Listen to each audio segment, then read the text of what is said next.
Okay, good evening. I will call the Concord School Committee to order. Does anybody want to read the motion to go into executive session? Sure, I can do it.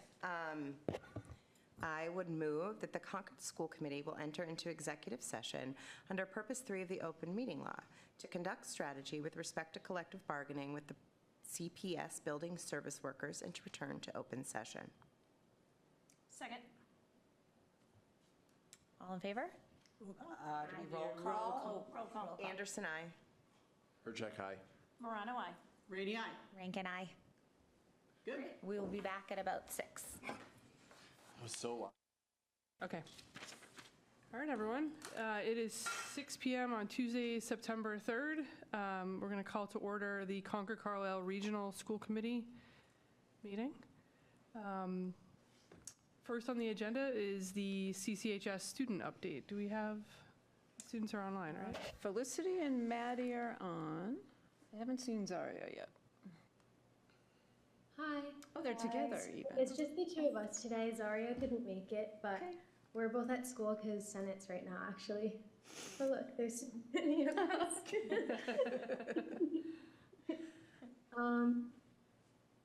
Give me 1 second, because we're using our school computer, so I'm not actually sure if the Zoom screen share is going to work.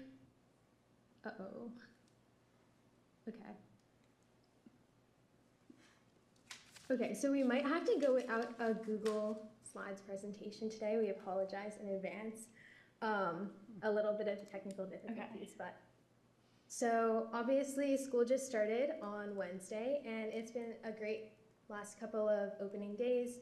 We had a couple of really great assemblies by the co-principals and some other members of the faculty for 9th and 10th grade and also for the upperclassmen. So that was definitely a great way to kind of get some school spirit, but also make sure that we are all like aware of expectations to be an effective school community going forward this year.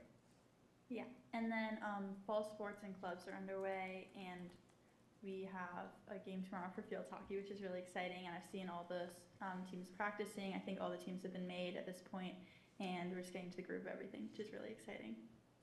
And also some other clubs are also getting underway, including CC Theater. So they recently just announced that the fall play is going to be called Trap. It's like a documentary thriller. I'm honestly not entirely sure what it's about, but it's very intriguing, according to everyone that I've talked to. And auditions were actually here today.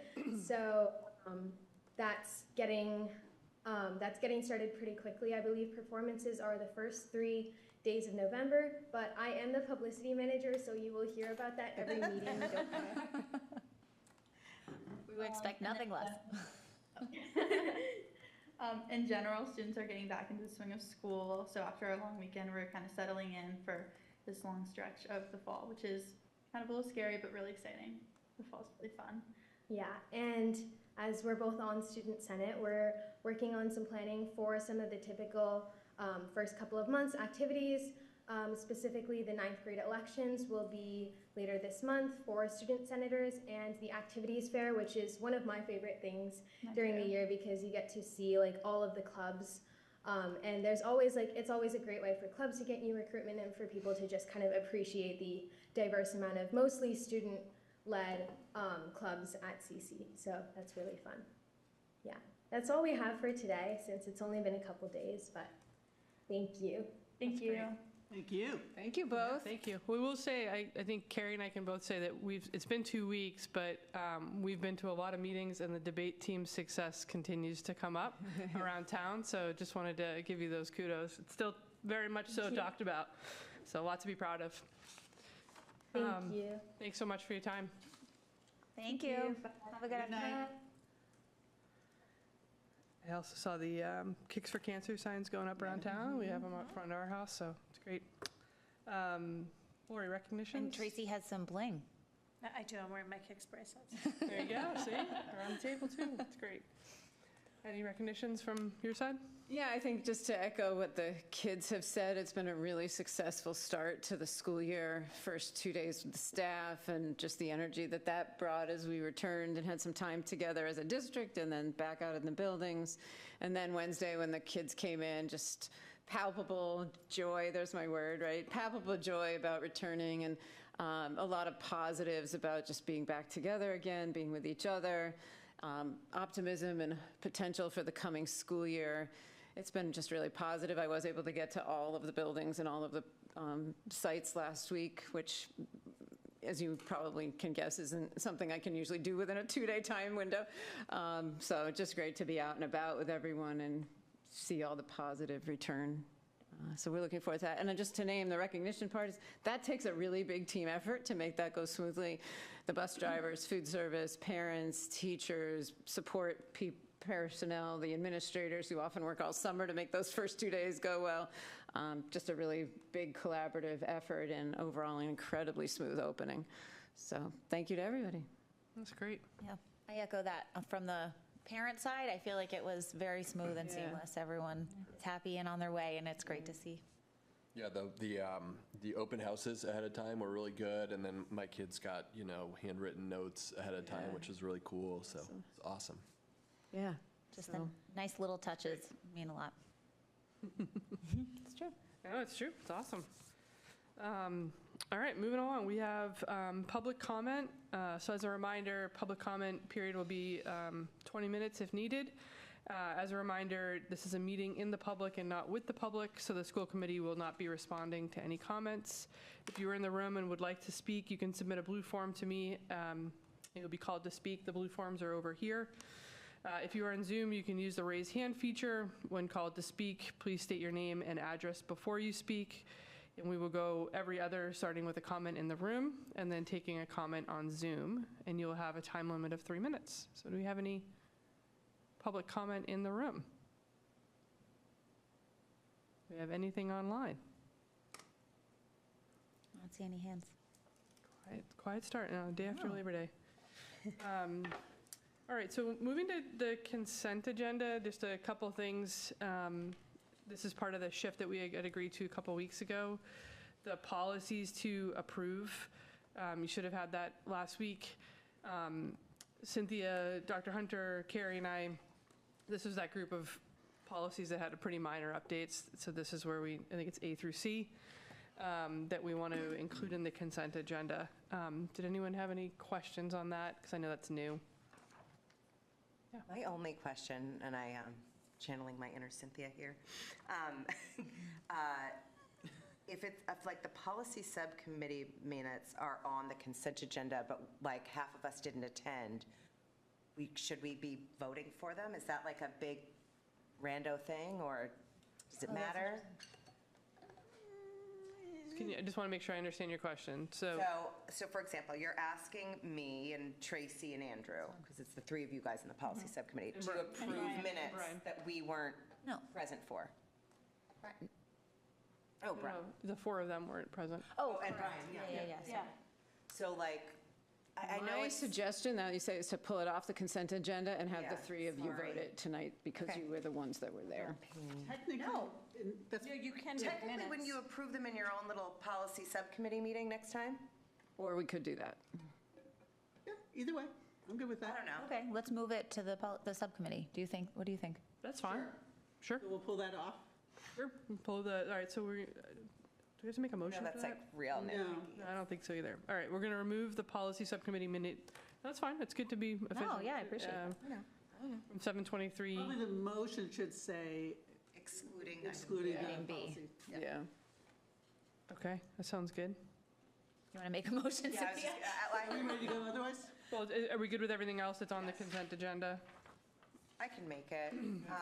I move to approve the consent agenda with the exception of item B, the policy subcommittee minutes. Second.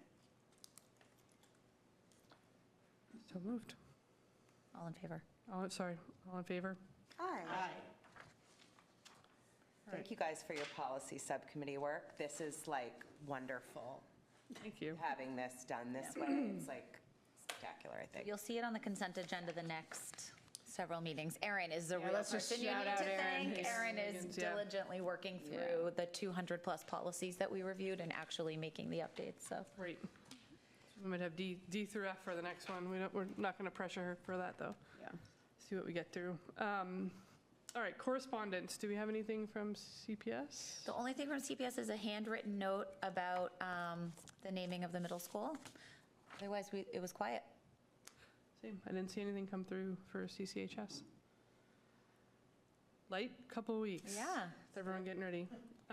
Okay, well, let's move to the superintendent update. Oh, great. So just to highlight a few specific things that are happening, we quickly are moving from welcome back to really hitting the ground running here. The first back to school night is Thursday at the high school, so that's intentional.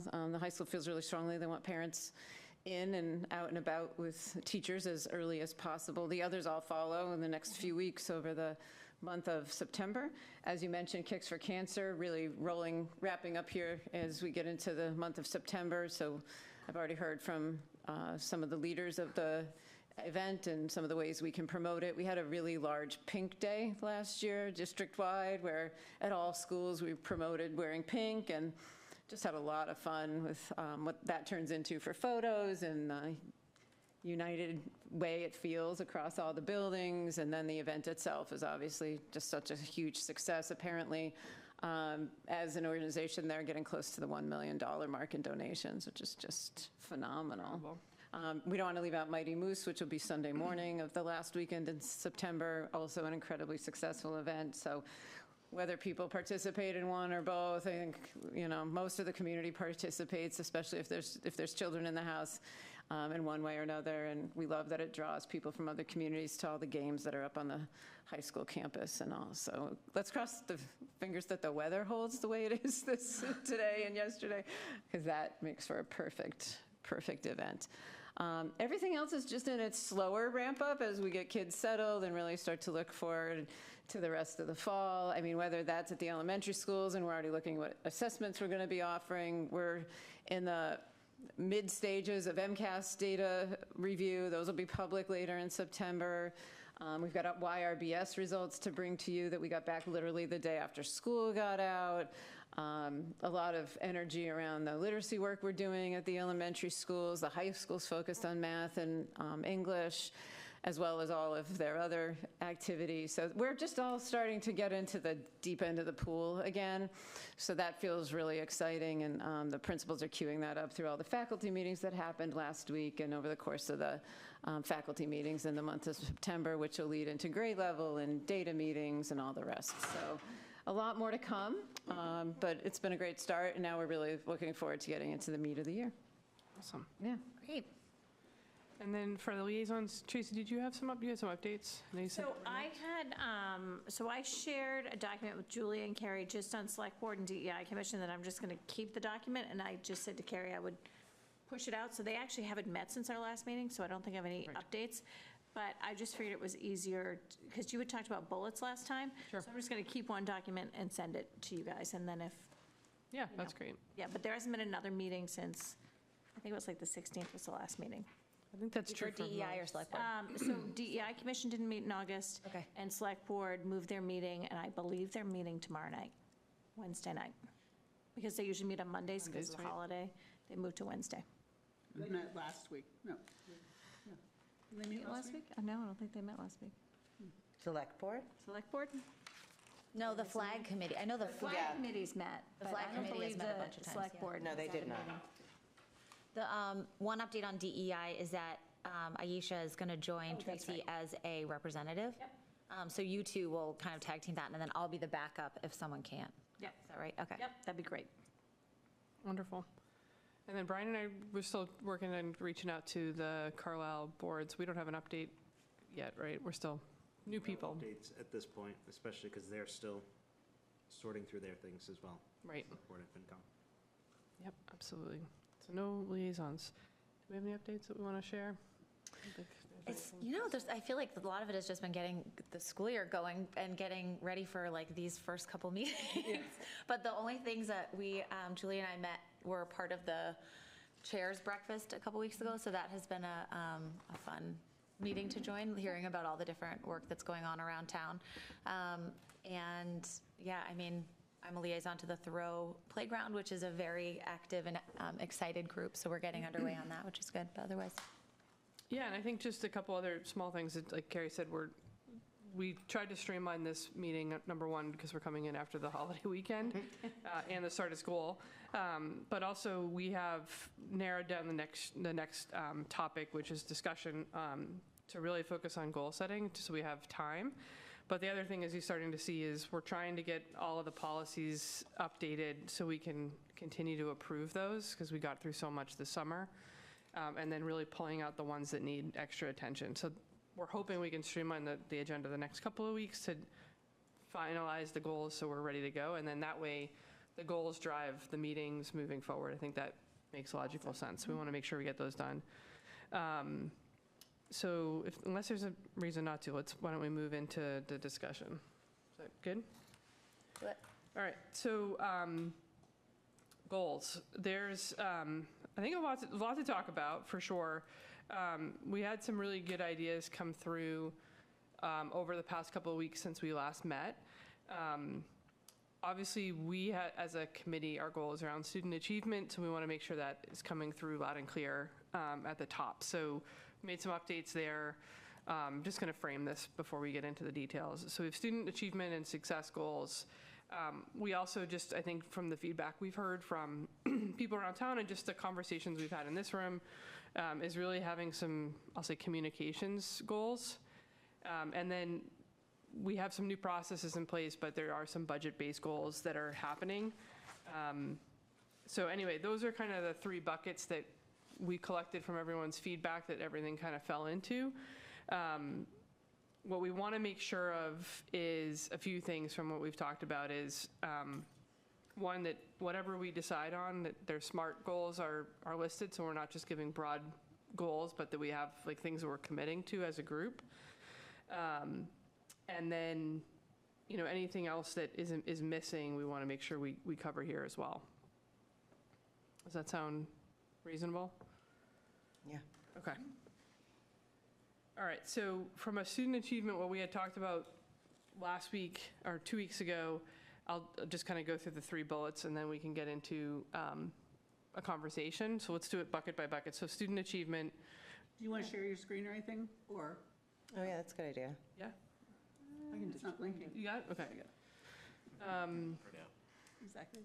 So we had, for student achievement, the 3 groups that we had was enhance community engagement and foster a welcoming environment for all. Update and finalize critical policy issues that support the needs of students and the school community at large, and then what falls under that. And then I know there was some asks around specific curriculum, so do we want to have a conversation on those? So those are the 3 areas that kind of bubbled to the top from the previous conversations. So when we look at the first one around enhanced community engagement and foster a welcoming environment for all, what does that look like to everyone? I can start by saying, to me, that goal falls under the outreach goals. To me, that doesn't speak to student achievement or success or wellness. Maybe the welcoming environment for all does, but I think those are 2 really different things. Community engagement, I just don't, maybe you can explain, like, how would that impact student achievement? So I think from our last meeting, we talked about the 3 communities that at large that are kind of coming into CCHS and how we foster that community. So that's one. And then we also had some of the DEIB goals that Dr. Hunter had in hers that we were putting under that. So that's kind of how I had in. Yeah. So I think, to me, that would be like fostering a welcoming environment for all makes sense. The community engagement, to me, that's under, like, and not to jump, but like I also was thinking, when you have like public relations and outreach goals, our K policies are called community relations, so maybe I would just rename that is to like community relations, like that bucket, so it aligns with like what our policy, so that when we do, but again, I'm not meaning to jump, but to me, the community engagement section of this first goal belongs there. Is everyone okay if I take notes, like live notes? Or, Sure. Yeah. okay, so if I'll do like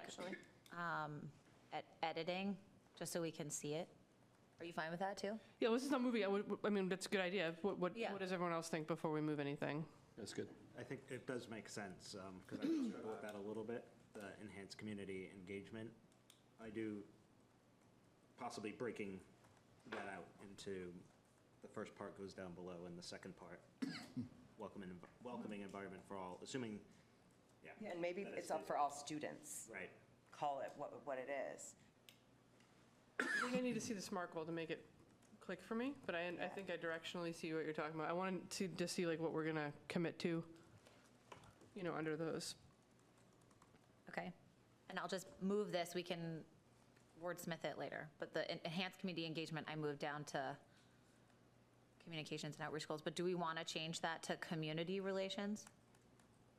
I mean, again, I just like it because the K policies are called that. So then when we look at things that we can do and be SMART, goal-oriented, there might be things that align directly with that policy. So that policy group, I know we kind of have done a lot of work in the K policies, but I'm just thinking the universal language that we use, like, Yeah, no, I think that's so smart. that we know when we're talking about community relations, it's also like, you can direct the community to those policies, and there are many in there, so that, I don't know. Just for the rest of the group, so just because everyone hasn't been living in policy, what are in the K policies? I know, but I know you're referring to them, so I want to make sure you know. Thank you. You're welcome.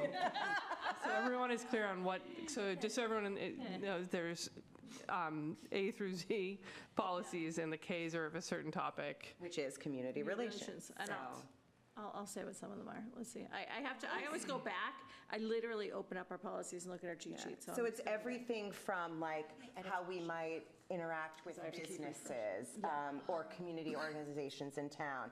It's like the biggest one that we worked on 2-3 years ago were like our facilities fees, how we interact with the community when they're using our facilities, how to, you know, those kinds of things. So It's also website, news media relations, public complaints, facility use, community use regulations, public solicitations in the schools, advertising, visitors to the schools. It's anything that really has to do with non-students in schools. non-students in schools, yeah. But to Julie's point, I think she was more referring to the school community versus the outside community. How do we engage those students so they can foster some of the ideas that are being put out, especially in the DEIB agenda, so we can kind of like create that, because, you know, in a sense, for some folks, they don't have that community. That's what I'm trying And to figure that's where about it decoupling it, right? Yeah, 'Cause- so when you decouple it, like, that would go into the student achievement and student success goals. Right. And the community relations and outreach. yeah, would like go into the other coffees one. and forums and those things, I think, need to go to the public relations. So I think that to Domingo's point, I think that it's a nomenclature, like it's a wording thing here. Right, just add student I'm thinking of just a student community, of enhancing community engagement from a student standpoint, so that they feel included, so that they are successful. And then I think, to your point, enhancing community engagement are the coffees, are the forums, all that. It's like they're Yeah, different, sure. if that makes sense. Confusion. So it's really enhanced Doesn't student say, yeah. engagement. It It's doesn't not say student, community right. engagement. It's student. Yeah, I think we just wanted to call out so that it's not a blanket statement, although it could be. I mean, this is where verbiage and wording is going to matter, but also we could split this a million different ways. I think what we want to make sure of is that we're specifically calling out the different communities that make up the population, because we are a regional school system, if that makes sense. Enhanced, so then could it read enhanced student engagement from the communities of Concord, Carlisle, and Boston and foster a welcoming environment for all students? Yeah. But that, we're still thinking of moving it down. No, I think that stays there. Community engagement to me, and again, I'm also thinking of it in terms of like the SMART goals that were there before. Those to me are in your public outreach. So they're like, what we're just talking about and like Domingo's highlight is very different from, I thought, how their original intent read. You got it. I know it's hard to kind of toggle between the two. Yeah. And I know we're splitting words. I just want to make sure that the essence of it is that we want to make sure we're fostering a welcoming environment for all students in all three communities, and arguably everywhere in between, because we know we have students that come from other places too. So just, that's kind of the spirit of it. 100%. Okay. I think we're all in alignment on that. Okay, so do you want me to move this back then? I don't think it hurts to have it written that way twice. Did you just wordsmith that, Alexa? What did I you was just say? thinking enhance Can you just say what you said student again? engagement and foster a welcoming environment for all students from Concord, Boston, and Carlisle. Do it alphabetical, Boston. I mean, you can wordsmith it further, but I think, Okay. How do people feel about that? Is that, oh, poor Lori, are you going to have to, Now I'm just watching you. okay. Once I I think that reads well. I think that reads well. I think, yeah. And then I think there might be some, I think that we can make some SMART goals underneath that. Great. That ladder up to that. So again, just to be clear with everyone, so the SMART goals underneath that will be the specific things that we are committing to. What does SMART stand for again, just for the Oh, God. Manageable, strategic, Measurable. actionable, realistic, and timely. So specific, Specific. measurable, achievement, realistic? the measurable and time-bound are the important ones. All of them are important, So sorry. do we but- want to brainstorm, we don't have to worry about wordsmithing in this moment, but do we want to brainstorm some SMART goals or some Yeah, I think we should. measurable? Yeah. Yeah. Because if we're all going to commit to them, we gotta, yeah. And I'm like a numbers gal, so how many SMART goals do we think that we're committing to? Like, I look at like, we have a goal, and then we have some SMART goals underneath it. So is there a certain number we're shooting for to achieve this? So I can put on my corporate hat. Yeah, When yeah. we do SMART goals at the companies that I've worked at, that would drive our next meeting. So we would pull up a charter, and it doesn't matter, but ideally it would be like one or two SMART goals, KPIs, and then every 2 weeks when we meet, we would be looking at how we're comparing, like, are we making progress on them? Are they yellow? What does Arguably, KPI mean? key performance indicators. So to know what the measurement is. So if we're saying we're going to do something around mental health, for example, here, or something around DEIB, like, what is that? When is it happening? So for example, if we had something in October, if it's not scheduled when we meet next, then it's probably behind. But if we're doing something in January and it hasn't scheduled, but we formed a committee and all that, then like we're on track. So that's the stuff that we want to make sure that we're tracking. But I would think like some of them can have one, I think two, I think three is probably a lot.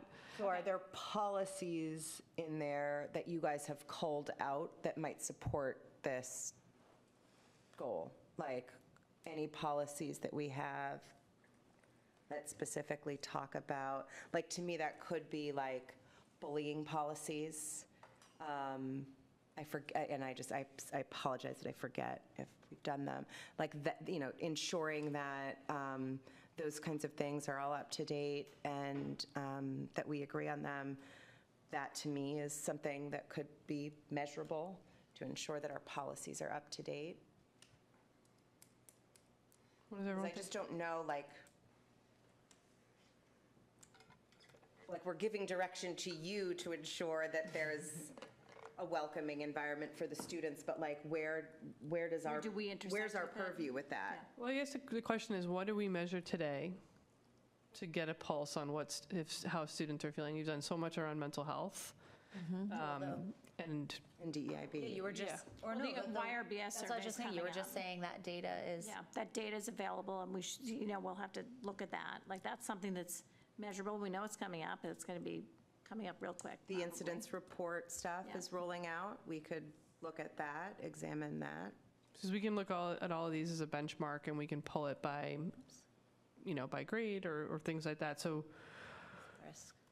is there something we can use now to benchmark and say, here's where we are today, we want to improve it by X%? Is that something that we feel like we could do?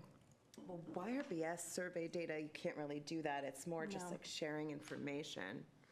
And like, we're not going to say like, we commit to like reducing teen drinking by 10%. Like, We can't like, control that. that doesn't make Yeah, sense. yeah. So yeah, this is a tricky one because we don't have a lot of purview here. Well, the purview could be less on improvement and more on reporting. Like, I think that's what we've done in the past, where we like set a goal that we will have a report from the administration on the YRBS Yeah. Yeah. data. The incident report would probably be around Yeah, we more did in that last year, DEIB, but yeah, yeah. I don't know. I don't know. That's one idea. Anyone have other ideas? Can I take a stab at this? Yeah. Like, do we want to just start with the buckets and kind of get buy-in from all of us on what the buckets are first before we go into the SMART goals? Because I feel like we could get stuck on Yeah. this. Yep. Oh, And we like could do that next overall, week. We could like, do agree on the this. buckets, and then we all marinate for 2 weeks on the What the measurables goals, what but it's it's gonna really be. only 1 Yeah. week, right? No, we're Maybe 2 next weeks, week. sorry. I don't know. That's a good idea. Yeah. Because I just feel like like, I think we're going to get stuck, or we could start the buckets tonight and then go back to the SMART goals tonight, just because I think we, as a group, should be talking about what our overall goals are going to be. But that's just, I'm one person. That's what I think for tonight, I agree with the buckets, and then we can go back to the goals, the SMART goals. I think the specificity is the most important piece, because it's really where we're gonna do what we say, and that's what we're gonna track at each meeting. So if we need more time, then I would rather be more diligent on that. I think we can finalize the buckets tonight, but, Cindy, yeah, I was just gonna say, Tracking it at each meeting, because what we do is, we at the end of the year, like, right. yeah, do we have a 10-hour meeting and go through everything and then decide, so it's sort of like, it's always tough. It's sort of like we should do this in beginning of July, because it's like, we're a third into the year, and then, I know this has gone a couple years into October, November. That's why we really, Carrie and I, that's why we're prioritizing this as an agenda item, and we'll do it again next week if we have to, because we really need to have this ironed out before we move forward. Good. So I'm good with just doing the buckets tonight, so, but we really have to marinate and not just put it in 5 minutes worth of meeting. Correct, yeah. It's not gonna be marinated. Right. And I guess we just all need to agree on the buckets, and are there missing buckets? Yep. Or- Yeah. And I'm actually wondering if, and when you say buckets, are we talking about student achievement, community relations, and I budget? think even the Or sub-bullets. The sub-bullets, Yeah, the sub-bullets are important too. Because I'm Trying to get actually those done. wondering if under student achievement, if the way that we've rewritten it, which I like, this first bullet, but if it's redundant with the second bullet, which is update and finalize critical policy issues that support the needs of students and the school community at large. Like, I think that is very much in our purview, and we're trying to make the first one work. I mean, and it could be with an eye toward ensuring that we create a community that is welcoming for all. You know what I mean? Or that can be a SMART goal, like, here's Yeah. how we're gonna do And this. Policy, yeah. Yeah. A SMART goal with policy. I think you might be right, Carrie, that they're duplicative or. Andrew and Brian, what do you guys think? I do agree that we have to look at updating critical policies, but as we identify those, yes, they may become one of the outcomes of enhanced student engagement, et cetera. So I wouldn't remove it, because we want to keep track of it, but it might be indented a level.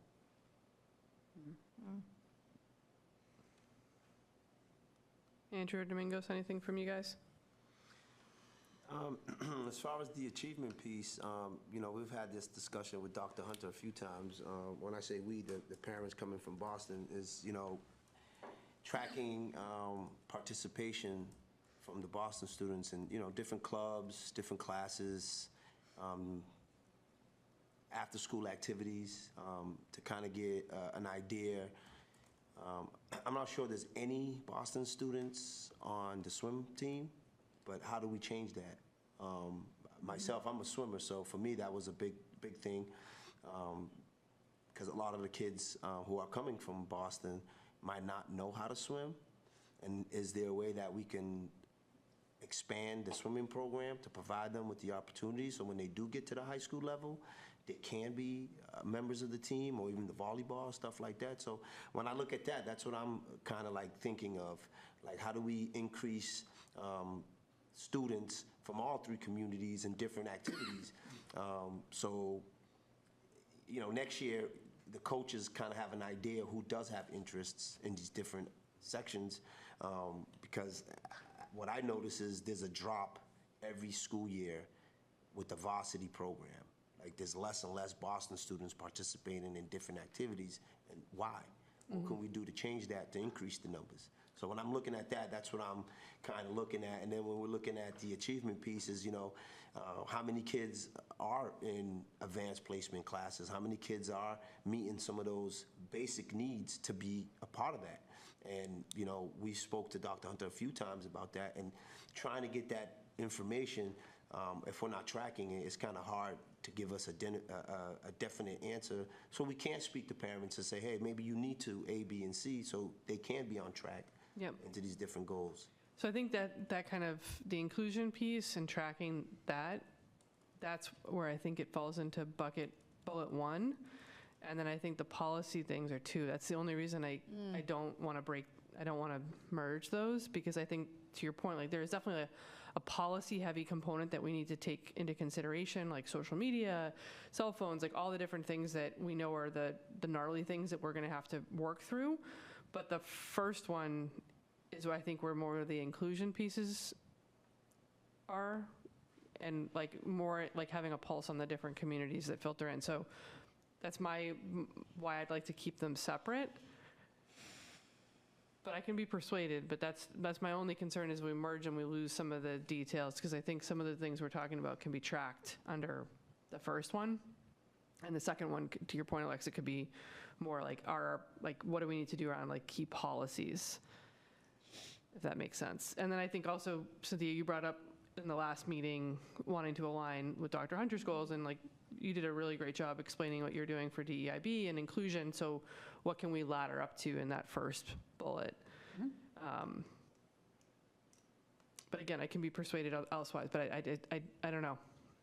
I think leave it all on there, and as we flesh it out in the next couple of weeks, Okay. I think it'll organically come together. So maybe the question is, what reports, because I know Carrie and I asked this summer about the goals, and we didn't realize it would merge maybe this quickly, but what are the reports that we would want under that first bullet that we could potentially benchmark off of? You just had them. We had the incident report, we had the YRBS.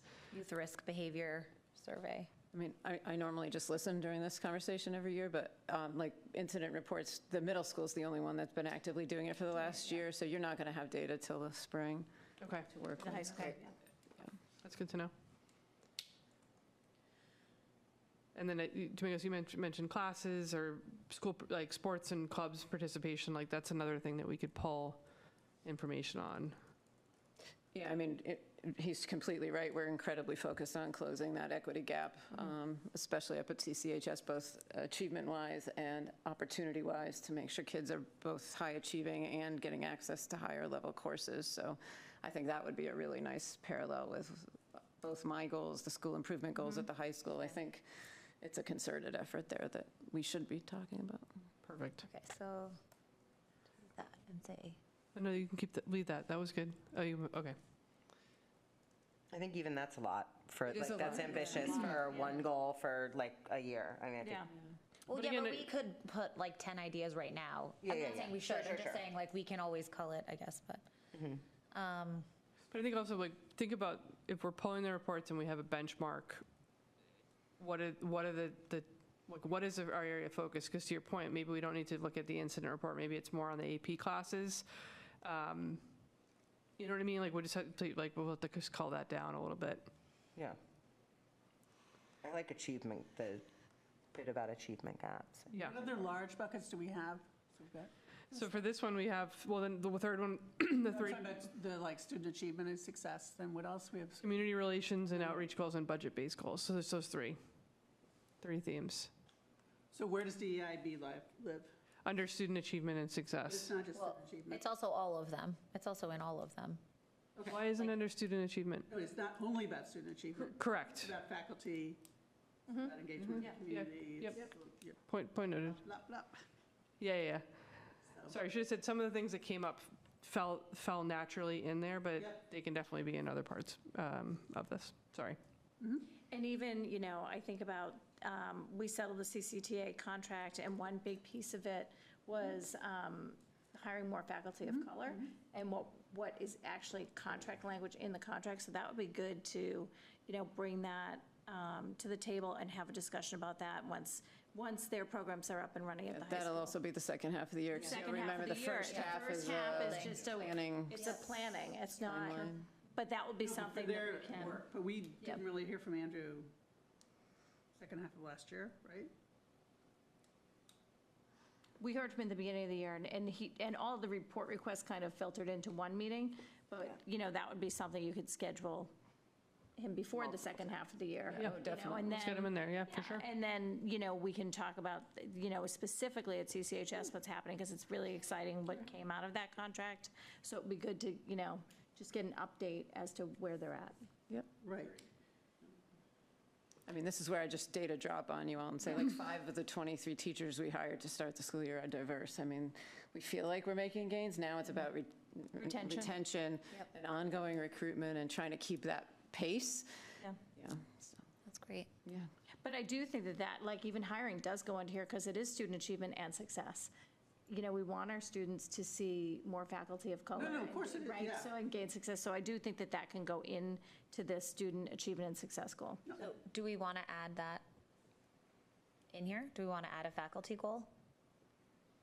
I don't think it needs I to be think a that goal. gets I you think easy. that's, I That's think what you that have gets a about the little. DIB strategic plan, which has that as part. Yes, yeah. that's So right. that's, Yeah. I think, to get an update on that. Yeah. But we need to sequence these things, so it's just like, Yeah. when is MCAS, when is blah, blah, blah, blah, Right. And I do feel sometimes it's a lot of our work is in getting the updates, right? And it's not, we're not doing it. And even some of the things like clubs and all of that is operational, right? So that's where we have to decide where we fit in to all of that. So we're a lot of times hearing about it, and that's how we fit into it. Right, but financially, we're making an We're investment. financially responsible investing in it, but we're also hearing about what's Are we happening. investing so- enough? Are we investing Yeah. too much, Right. Yeah. too little? It's like, But I also think us hearing about it then helps with the second overarching goal, community relations. Yeah. yes. Yeah. As we talk about it, it then makes Yeah. the bridge and the mosquito, and so the Yep. communities are Correct. hearing as well. I almost think like a goal should be establishing a data dashboard or something. And that's like that's a big job, right? Because we're hearing like. We're supposed to have one, Like housekeeping? right? Housekeeping. I feel like Well, we're trying to figure out like what the data is, how to measure it, and how to, Every react to school it. committee. I think that's, Andrew, I think I agree with you 100%. That's why I want to make sure when we finish this up, hopefully by the end of September, early October, that there is a number there so that when we look at this every week, we can see percentages if they're available. And we can, I worked at a Dutch company for 14 years, so I'm pretty rigid on this stuff. But either you're red or you're green. There's no yellow. Like Yeah. you're either on track or you're off track. Yeah. So I think if we have the data feeding it when it's available, that's why I want to make sure.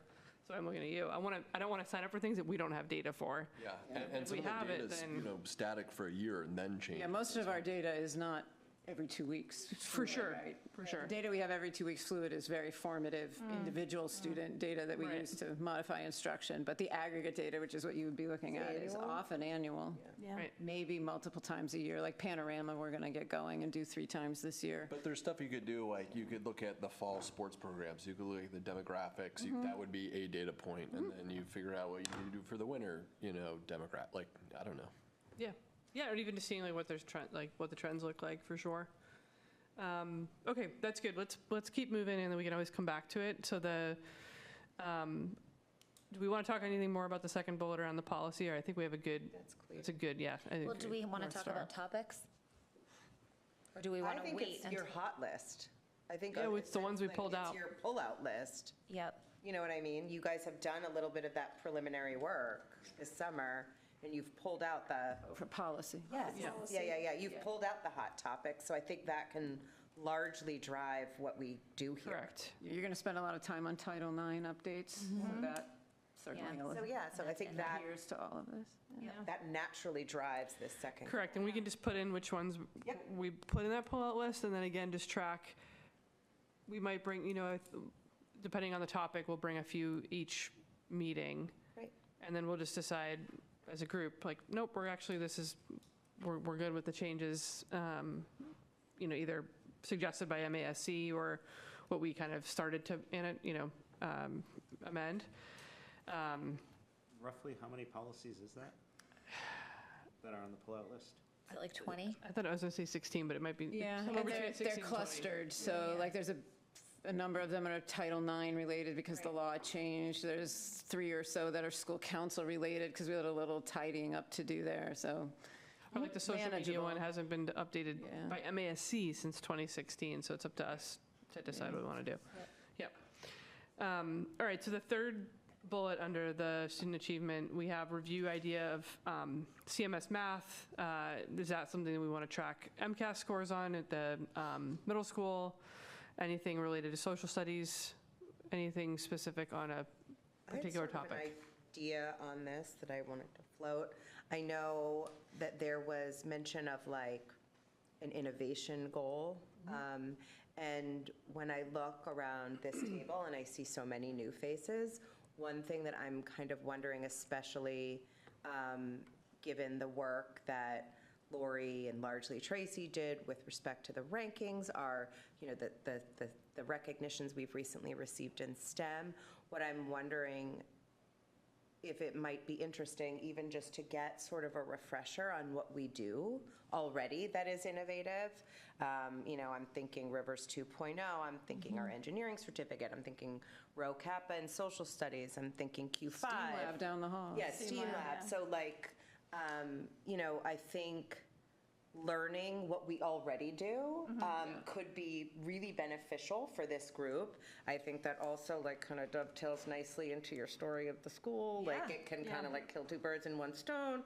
And then once we sort of all are speaking the same language, that can, then we talk about, sort of what's next, and you can talk about like the trends in education, like the deeper learning and all of that, and where we are, what you're doing next to innovate. Yeah, I love that. Okay. It's almost like a pulse, like maybe it's something more like a pulse. Yeah.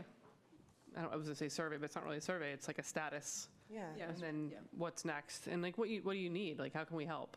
Right. Right, so if you're, And, like what do these investments require, and could we do more with more investment, or, Yep. I like that idea. yeah, it's great. I do too. Well, I mean, you heard me when we hit the budget last year and there was a gap. What did I say was going to get cut? Computer science. Yeah. Which is crazy. Let's talk about not doing that again, right? Right. so, I don't know, that was just a thought, thinking how we can merge these all together.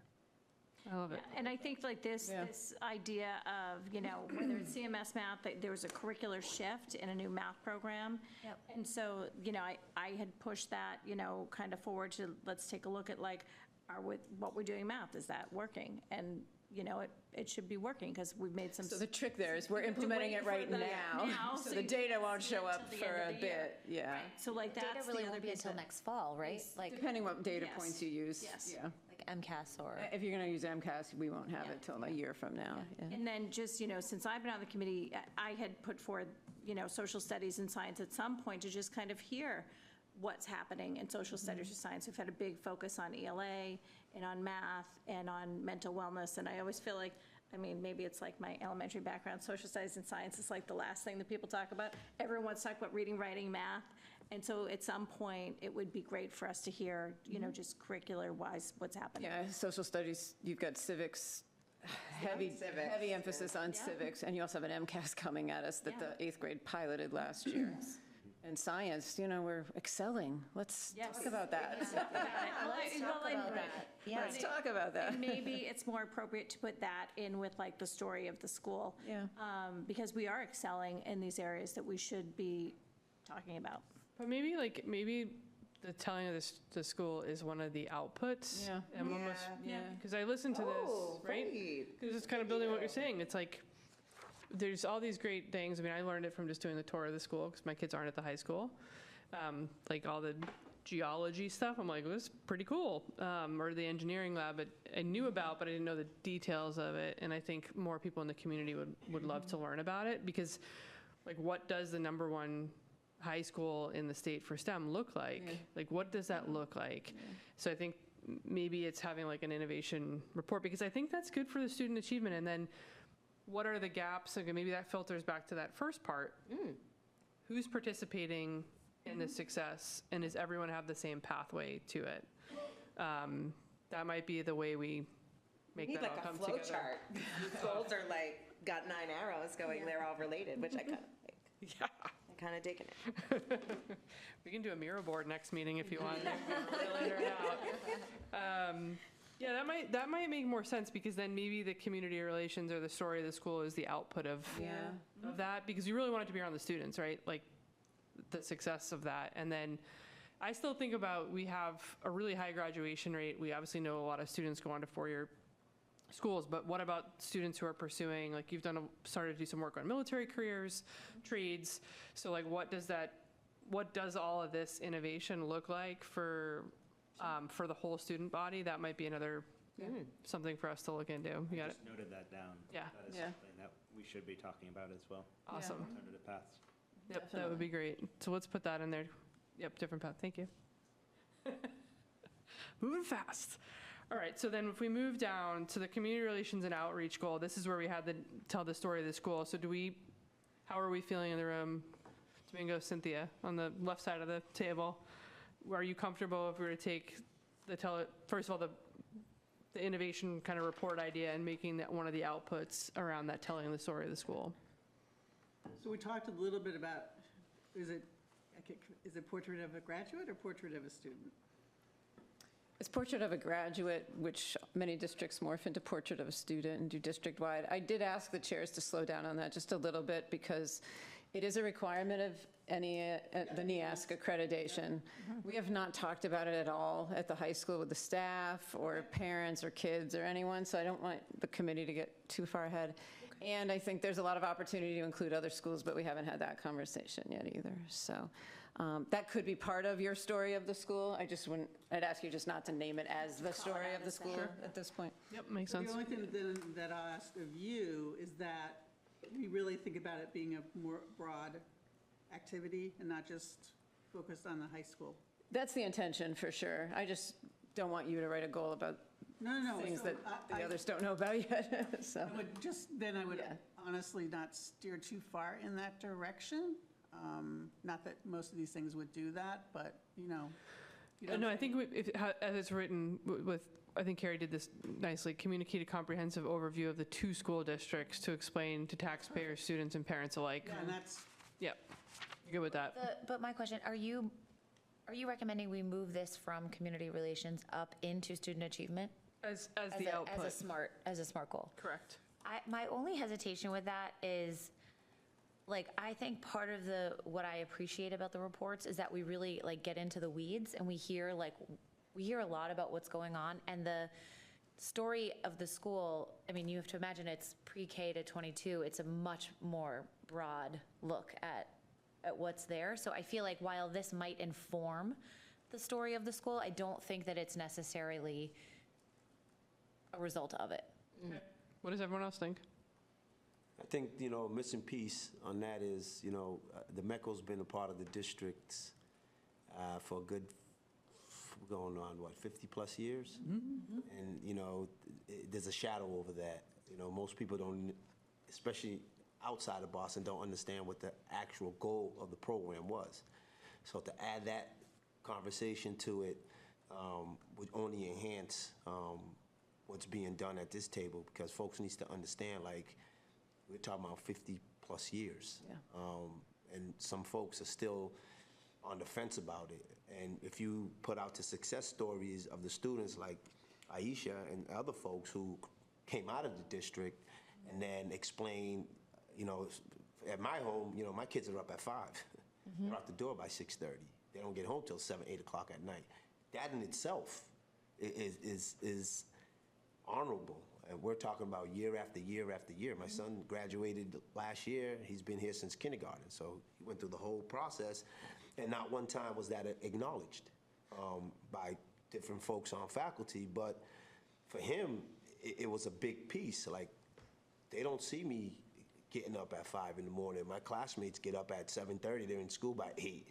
So do you want the dedication of like those students to be put out under the tell the story of the school, and you don't want that to get lost in the innovation under the history report? of the school, because again, you're talking about 50-plus years, and MECO's going to be here for the next 50-plus. So how do we give that light to that conversation, if we don't add that to the history of the school? Okay. Cool. Yeah, let's get that in there. That's for sure. So that's a good reason to your point, to keep it separate, but maybe what we could put under the innovation component above is that it feeds into the story of the school, but it's not the only way place that shows up. Does that make sense? Yep. And then that way, there's more ability to add to the story of the school outside of just the innovation component. In my eyes, that was probably one of the first innovations of the school, was bringing the MECO program into the school. So, I mean, that's pioneering in itself. There's 33 districts in the state out of 250 plus. Right. So, it's kudos to Concord and Carlisle for being a part of that, you know? Right. Yep. No, it's good. It sounds like it would be a good project for a student to do, or a class, because I don't see really any history, and maybe it's someplace else on our website, but just any history of the MECO project, MECO program in our districts. And I think that's would be like a really... So then it goes back to, we could have, and I think this is kind of goes down to that can, like, how do I say it? The things that are important that we want student engagement on that maybe we don't control, but we can talk to Dr. Hunter about is, for students, like, what would a project like that look like? Like, who's going to do the research and tell the story of the MECO program for the past 50 years to go into this? Like, who's going to own that? What does that look like from an ownership standpoint, from a reporting, and then, like, how does that work with what we're doing? If it does, right? Like, or if it's somebody on this group that's doing it. We don't have to solve for that tonight, but I think we should try to figure out what that looks like for the next couple of weeks. And I think, you know, in this communication outreach, I have to channel my, like, inner Glenn Kuchar from the ASC. You know, you do your little training. Did you do your training yet? No? Okay. So when you do your training, he does this whole thing, sorry. He does this whole thing on, you know, your year in meetings should be like a chapter in a book. And every meeting, you're kind of telling a portion of the book. And so this kind of spoke to me as, you know, we're trying to tell the story of the school, but through our meetings, we should be seeing that all throughout every meeting. So our goals go out throughout the meetings, Yeah. the academic pieces, the reports, and all of that. So by the end of the year, you know, you should be telling your budget story throughout the meeting and what's important to you throughout the meeting. So I do think, you know, having these goals to kind of get us focused on what's really important and including all those pieces will be helpful. Yeah, and I think that's exactly right. Like, all of this should feed into the story, not just the innovation piece. I think that might be the, like, what surprises people. Like, oh, I had no idea that was happening. But well we said. also need to talk about the budget. We need to, you know, there's lots of other pieces that would Yep. feed into the report. Great. Okay, cool. All right, so do we want to talk more about the tell the story of the school than what we've done so far? We have the MECO piece, the innovation piece feeding into it. The goal is obviously around community engagement in relations. And then in addition to what the blurb says that was already written, is there anything else that we want to, so I guess the question is just putting on the SMART goals. Again, we don't have to figure it out tonight, but like you said, Tracy, like, it's chapters. So something, you know, like the old saying, right? How do you eat an elephant? One bite at a time. I don't want it to be May and be like, oh my God, we have to write the story of the school and we don't have all the reports. So, like, what happens by November? What happens by January? What happens by March? What happens by May? I would just say, like, let's think about what that looks like. So if we know, for example, like, I'm just going to take the MECO experience, what can we start on now? And Domingos, I'm going to lean on you, maybe, like, what that might look like. So do we want to talk to people who've been through the program? Do we want to, like you said, like, highlight Aisha? What does that look like? And again, we don't have to figure it out tonight. Well, and also who, because Can I ask a question before? So when you talk about tell the story of the school, are you talking about this sort of metaphorically, the way Tracy was saying, we're going to reveal a chapter in each of our meetings, so to speak? Or are you talking about the creation of some sort of document? And if you're talking about the creation of a document, who is doing that? that's what I was just saying too. Yeah. Like, literally, So like, who is typing it? Who's Correct. picking the graphics And and the that's one of the fonts and the SMART goals colors? we have to figure out is, like, who's going to be on that group? Is it a subcommittee? But, like, here's the thing, we can't and shouldn't, in my opinion, command that of the staff. Like, you know what I mean? Like, so I either think we have to own it, but I don't think we can say we are requiring the administration, teachers, principals to create this on our behalf. I think agree with that's. you. So, okay, so again, like, I think these goals are freaking awesome, but I want to make sure we're not getting too ambitious. So maybe. Because if the 7 of us are trying to write this, we couldn't get 5 members to attend coffees. Tracy and I did them all. Maybe Cynthia came to 1. So like the idea, okay, I don't remember. The idea that we're going to be able to output a document that is worthy of being output, I just want us to really think and consider about that before we commit to it, if that makes sense. So here's a question. So, and it's a question, and then I know Carrie has a lot of experience with this. So, we go to town meeting, and I'm going to say both towns that have to vote on this. And like, we got a lot of questions after the rankings came out. What does this mean? Like, what does it look like? Because people don't, like, even myself, like, I don't have kids at the high school. So I think people are looking for something that explains what's happening inside the schools and what their dollars are going towards, especially when there's a vote for something. Whether it's the amenities building and the capital project that we'll have at some point, or what you guys are doing at the playground, or whatever the different things are. I know you're gonna do some fundraising, but whatever that thing is, I think people need to understand like what it is. And Carlisle is unique. We have one building, and there's a lot of multi-generational things that happen at the school. And I'm not saying that doesn't happen in Concord, but it's so much smaller. So here it's much bigger, and I think people are just really curious to like what happens and what their tax dollars are going towards. That's how I interpreted it when this idea was brought up. And I think having something either ahead of town meeting or around town meeting so people really understand what they're supporting, that's how I interpreted it. No, and I love that. Yeah. But that's us doing it. I just get nervous It's about. literally the school committee When you talk about like we doing want to it. achieve Or in it. partnership with groups. Were you gonna say something, Brian? No? Okay. Yeah, just thinking it through. Let's just think about, maybe we could just put that into our bucket of things to mull over the next couple Yeah, weeks. just a little bit of storytelling, because we've tried some things over the years. I worked with the administrators, not this past summer, the summer that just finished, but the one before, to do some of what you're seeing. We've seen the Lexington document, we've seen some other samples out there. We did it all, got it all formatted, and then it wasn't in the right software to go to mass printing, so we couldn't send it out to everybody. It was only available digitally.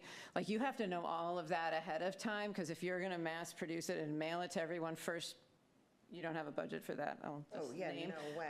And two, you have to start knowing that, because none of us are professionals at it, and getting it even logistically to where it needs to be and how and when. You don't want to get done at the end like we did and then be like, okay, I guess the digital format's just going to have to be enough. So And then I guess my only last comment, I'm happy to have you all do it, and I also know the staff's going to have to be available to help you with it, because respectfully, you don't have enough information all by yourselves to write it. So just time and place and how we're going to navigate all that with all the other demands that are on us. That's why I would say when we do the SMART goals is starting at the end of what our desired finished product Yeah, looks like. Exactly. And then backing away from it with a project plan. And then who needs to be involved outside of the 9 of us? Because to your point, it can't just be the 9 of us. It shouldn't be the 9 of us. It has to be folks on Lori's team and then potentially other people in the community. So it would be a lot of work, and we have to decide if we're up for it. And we're not just doing it to do it. We're doing it to, I get why you want to do it. Yeah. I get it. Right. So is that more valuable than some of the other goals that we have? Is that where we want to spend our time? That's. Yeah, I think that. I don't have an answer to that. That's yeah, we got to talk about it. Yeah. Do you have anything else you wanted to? No? Okay. I almost think it's like you develop between now and town meeting, there's 40 things we want to talk about, and maybe we partner with the bridge a little bit more closely, and maybe every week or every 2 weeks you have the topic, you have an owner, you have maybe some admin that can help, and you publish a story, whether it's on our websites or through the bridge, would be kind of neat. You come up with that, and you don't We're need. doing that a little bit. Yeah, I mean, the relationship we've built with the bridge over the last couple of months has been phenomenal. I think there's efforts to those sort of purposes that hadn't happened the first year or so of the paper. So I think there's an opportunity there for sure. Yeah, it's good. And the mosquito's always done a lot of that. I was thinking the same as Yeah. the partnerships with the papers. Yeah. That's where people are going for their Yeah. information already. And they have it in hard copy, digital, you know, and Yeah. like we can. In a budget. and Bingo. Oh, yeah, that Domingos. Bingo, Domingos. Exactly. Yeah. I think that's really smart, that it might look different. That's the same with Mecco Inc. You know, a lot of that information can be shared with them, and they can put it out on their Yeah, weekly and great monthly point. newsletters, and it takes some of that weight off of us. Even getting the history of what Mecco is, Yeah. that's all broken down at the headquarters, and Yeah. it's pretty much just an email. Yeah, and maybe there's some mega topics, like maybe it's Mecco has like 3 weeks, and it's history, it's, you know, whatever, current, it's like future or something, like, you know, I don't know. To Julie's point, you know, the folks are paying into it, they want to know the success rate, how many of the kids graduated in '24 who are moving on to the next. Yep. And again, what was done to help them get to that point, you know? Yeah. There were Do we have a films. new website coming? Yes, So that would probably be, should be October 1st. I'm afraid to say it publicly because that's what we were planning. October 1st is the day. October 15th, right? Ish. October 1st-ish. so that's also telling a lot of Yes. stories. So Yeah. I think as a school committee, we should all be looking at the new website Yeah. and seeing, you know, because Yeah, it's a really nice clean slate to a large extent, that we can build it to tell the story you want. I mean, obviously, basic information is the goal, but there's a lot of nuance I to just think that. like 18,000 residents, you know, I don't know, only a small portion have, or a portion have kids in school. So if you don't have kids in school, like, you know, my parents are not going to go on the website anymore. Right, because they well, don't that's why something like this is valuable. It's for people who aren't visiting, Yeah. aren't getting Dr. And then, Hunter's but then to weekly Lori's emails. point, how are you getting it to them? Right. Yeah, and we have to think about, I mean, Yeah. all of that is. Yeah, that was not something I thought about. Yeah, no. The We bridge learned could be that the one the hard solution, way. yeah. Yep. And again, a SMART goal could be a group of us doing a, like Brian and I, when we were in Carlisle, we did a technology survey, like, you know, to figure out what other towns are doing. We can figure out, we know what Lexington's doing. I know what Andover's doing. There's other groups other towns, that could be one of the SMART goals, is to do like an audit or a survey to other You towns. guys started doing like chairs meetings? No. Local, yeah, that would be a good place That's a to good point, start. yeah, good idea. Because, I mean, the storytelling and the sharing, I mean, Sarah went to all those last year. Yeah. As the chair of Carlisle, and to me, that was more valuable, that was some of the best 60 minutes of my month in terms of helping us understand how to navigate different complexities, because, you know, we would share ideas about how to Yep. overcome different hurdles, and I don't know, I highly recommend doing that. I think Yep. it's really smart. So I think if you have like a goal of 50 things and you break it up amongst all of us, and even like, Lori, if you're going to have your team and present on, you know, the Rivers 2.0 or Q5 or something, you can almost like just get an AI summary of that and clean it up and just submit it somewhere. You know, I know it's more work than it seems, but. Yeah, no, dovetailing things makes total sense. Dovetail it in together, and, you know, like, I can't do 50, but I could commit to 5, you know, and, you know, with partnerships and, Yeah. I don't know, something. That's great. That's a great idea. All right, in the interest of time, let's move on to the budget-based goals. And some of these things we'll have to decide if they're expectations or if we want to make them the goals, but develop a comprehensive capital planning process, work collaboratively with the Select Board, Finance Committee to establish a short and long-term capital planning process that takes into account the needs of the whole town. We have the established regular review mechanisms, balance fiscal responsibility, and sustainable progress. We have the CCHS campus completion plan that includes the amenities building. Let's start with that. Is there feedback on that? So the capital planning process is in process. Yes. It's like literally, we're in it right now. And so we committed to that over the summer. So do we need that as a goal, or is that just what we're doing? I guess that's I guess my that's question. like, that's my question that I thought about when I was thinking about that. It's kind of an expectation of us, so Yeah, are there things in here, though, like in the sub-bullets that, yeah, Might become the goal. yes, Yeah. yeah. Well, I mean, at the end of the year, evaluate the process to identify successes and areas of improvement. Right, and I like your regular review mechanisms too, like, as we move from, I mean, and we will do that anyway, so like discussing what gets prioritized and whatnot, so I like that. Yeah, because I was confused, I was like, didn't we just do that? Or are you, I was wondering if you were suggesting to change it again from that meeting 2 Mondays ago. No. Okay, so it's really, it's commit to the process established at that meeting by establishing regular review mechanisms in developing the capital plan, something like that. And I guess my other thought, just on this one, looking at this, like, this is, we're really just talking about capital, we're not talking about operating budget at all. And where our main focus really is on the operating budget, like, yes, there's capital, but there's no mention of the operating budget in here. I think that's our, well, so this is where we were going back and forth of like, what are we expected to do versus. Right, the 'cause job that's a goal. That is the description. job of what we have to do. Yes, And then this is something that we're adding to that, like Yep. the goals. I think that's right. I think you're, I also Right. think it becomes a bit more of a goal if you add S to committees, because I think historically, there's been more conversation in Concord than in Carlisle, and so if we as a committee commit to more proactive communication in Carlisle as well, I think that, that it should be a goal, Yeah, that's a good idea. especially based off of some feedback, where Agreed. it comes at the 11th hour, Yep. as opposed to bringing them along. It's not that we don't have it, it's the 11th hour problem, yes. Yeah. Yeah. All right, and then we also had the sustainable piece here. So do we want to capture that in any specific way? We had talked about maybe a request to study on the cost implications. We know that there's asks around doing more electrification, solar, et cetera.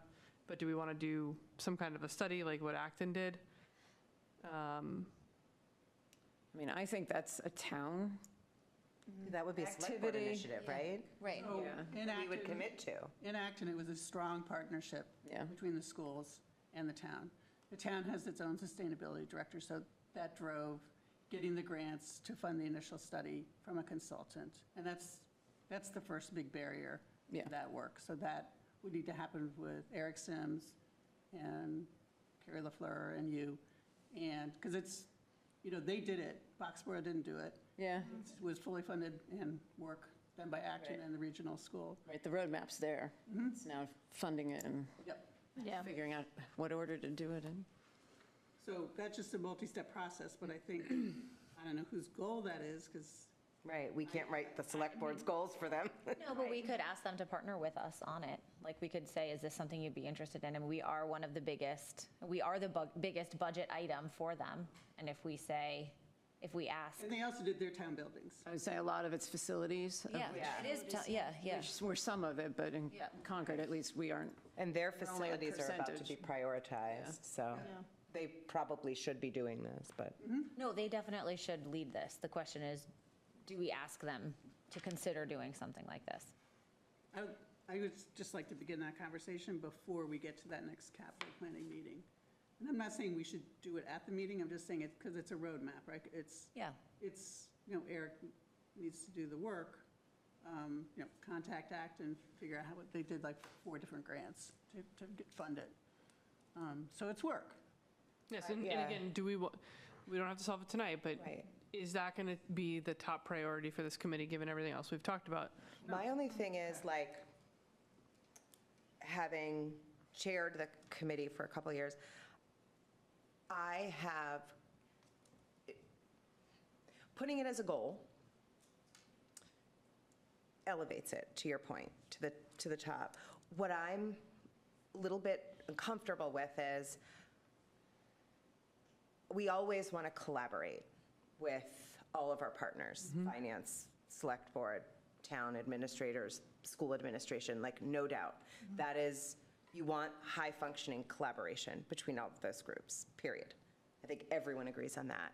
Where I get uncomfortable, and maybe I'm totally overthinking it, but in a way that I wouldn't want the select board coming to us and say, we'd like you to do this and make it your priority because it's ours. I don't feel comfortable saying, this is our goal and now we're going to push you this way. Having it agreeing that you guys as chairs are going to go and have a casual conversation, great, go do that. Check the pulse. Making it a goal Yep. Yeah, strike is it. different. It's just different. So I agree with you. All the Acton work was done on the staff side. There were no committees with elected, but I feel strongly, in our capacity as elected officials, we need to advocate for things and make it happen. So however we want to do it, not make it a goal, just have discussions. I don't really care, but I'm personally advocating for the work to get done, not this year, but to begin the work. Because I know it's. That's why it's in here. So I think we just have to figure out what polls are we going to do to make it a priority, if that is what we want. I totally agree with you. We're not doing the work. Right. Okay. Absolutely agree. Yeah. So how do we transmit something into the? I think, like, what I wish, if I had my own little, like, island utopia, I would wish that this process were flipped. I would wish that the town said, we're going to undertake this process because the town of Concord adopted sustainability goals at, I forget what town meeting it was, right? So we know that this is a priority, right? So we're seeking your partnership and inclusion because, you have facilities as well. Rather than, again, us saying, us being the heavy hand, of course we're going to partner with them. Like, of course that's the easy answer. But I don't know. I would be real. Well, let's marinate on that. Yes. Favorite word. I think we're all in agreement. It's just a matter of. Yeah. Right. Does the Concord Select Board this year have any goals related to sustainability? Carlisle does. Correct. Are they formed? They did do their goals. I think they do. I didn't remember seeing a sustainability No, one. it was pretty light. But we do have we do have a committee, and we do have a director, and we do have a action plan that has tons of goals in there. So, by dotted line, they should be paying attention to those. So it's sort of like, but it's a very good question. And I think it should Because if they have a goal and Carlisle Select Board has a goal, then is there somewhere to sort of meet in the middle? Maybe this is a good topic to discuss at the next capital planning. Yeah, that's what I was just going to say. You're going to get forced into this discussion anyhow, because as those of you who are here know, I finally put it to paper to the Select Board and FinCom and Concord, at least to say, I can't go to one set of recommendations and be told I'm not being sustainable enough, and then go to the next meeting and be told I'm spending too much money on sustainability. Like, those two things are in great conflict with each other, which I think is why we do need to direct it back to the town to lead. And that's great if Carlisle's already there, because maybe that can be a path and a model to help Concord move forward. But without them leading, we just seem to get caught in the crossfire, for lack of a better word. So I see it in their goals. They have ensure progress on major projects, sustainability plans for electric, water, and sewer, town capital projects, and then a review of the climate action plan document. So it's loosely in there. It's in there. It's not, it's in there. electrify the town of Concord. than I It's not thought. like that, but Yeah. it's weaved into their goals. So maybe, Carrie, you could just have a brief conversation with Mary, just saying, going over our conversation, and just giving her a heads up that we had it. I don't know who's on, if Wendy's on tonight or not. Wendy's on, yeah. Yeah, she's on. Okay, well, there you go. Great. So she could just report, in her liaisons report, at the next select board meeting, that we had this conversation. Sure. Thank you. Okay, what's next? So the last one, and I can say that this was mine that I threw in there, and I also, just for full transparency, have thrown it onto the Carlisle one as well. Like you said, Cynthia, we're all elected officials, and a lot of really great ideas come through, and we just can't do them all. And so, Wait, you skipped over campus completion plan. oh, that's a big important one. Let's back up. Yeah, campus completion plan. So the amenities building,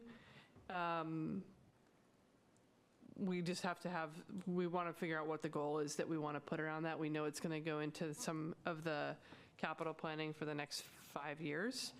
But what does it look like from a SMART goal standpoint, like specificity around the amenities building. Branch especially. applications, I think, is the Yeah. biggest one. Definitely.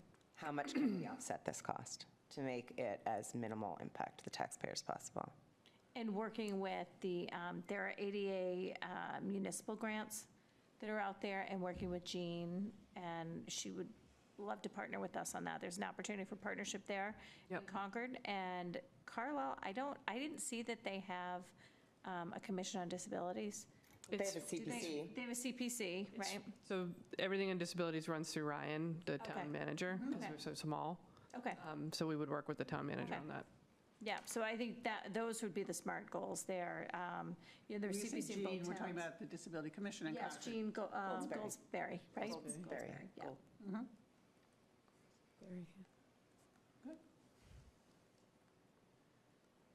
All right, so then for that, like, some of these are coming up, I know, soon.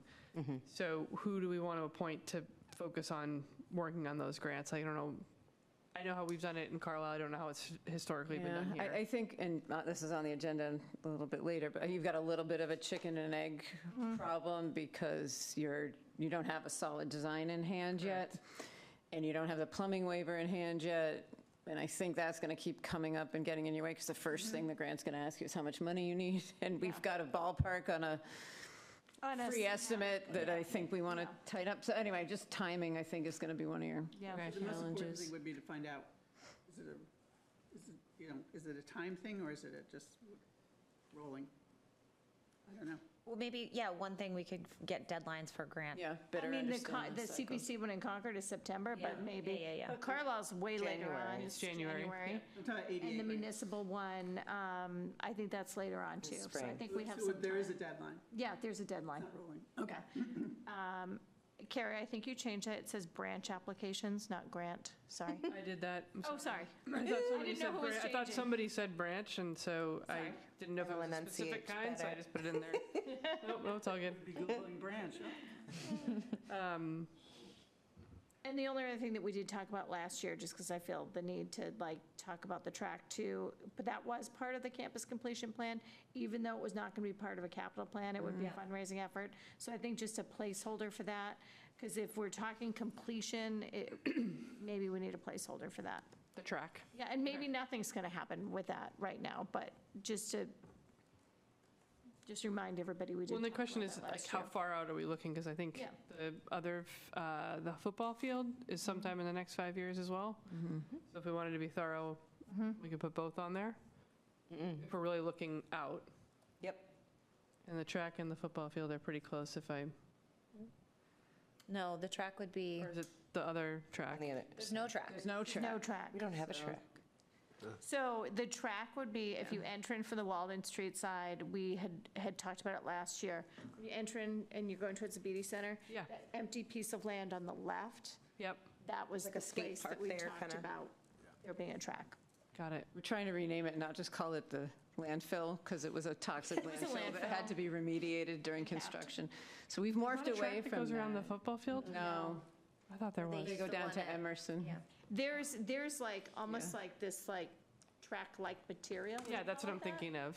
But like the red, kinda, where the cheer girls are, what do you think? Yeah, It's not a track. no, it's not a track. But it could give you the impression that it Yeah. feels No, Yeah, that's material. yeah, okay. Give it I time. went down there a few And times. just since we're in public here, there's a lot of energy to fundraise for this. Yeah. We need a point person to decide who's willing to lead the fundraising. There will be a small army that comes forward, but nobody wants to take points. so. And I guess then the question comes out, is it appropriate for school committee members to be a part of that and trying to find people to do that? It's just a question I'm throwing out into, To find someone to lead it? yeah, Why not? yeah. If it's a goal of the committees to Campus get the campus completion. It's why not? fundraising going to take years. Yeah, Yeah, you just need Yeah, to yeah. find somebody who doesn't drop off in 2 years. Yeah. right.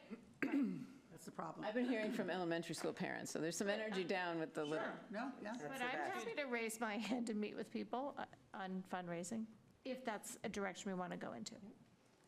Great.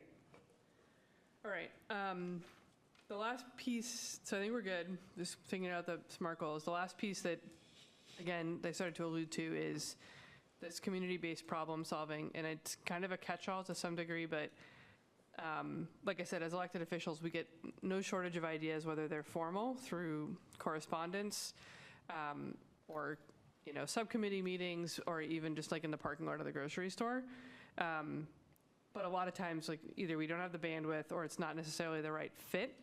So trying to figure out if it's worth kind of collecting these backlogs and then doing anything in the community. The reason that I started with this is in Carlisle, from a strategic plan for the whole town, we have initiatives on multi-generational initiatives that are really great.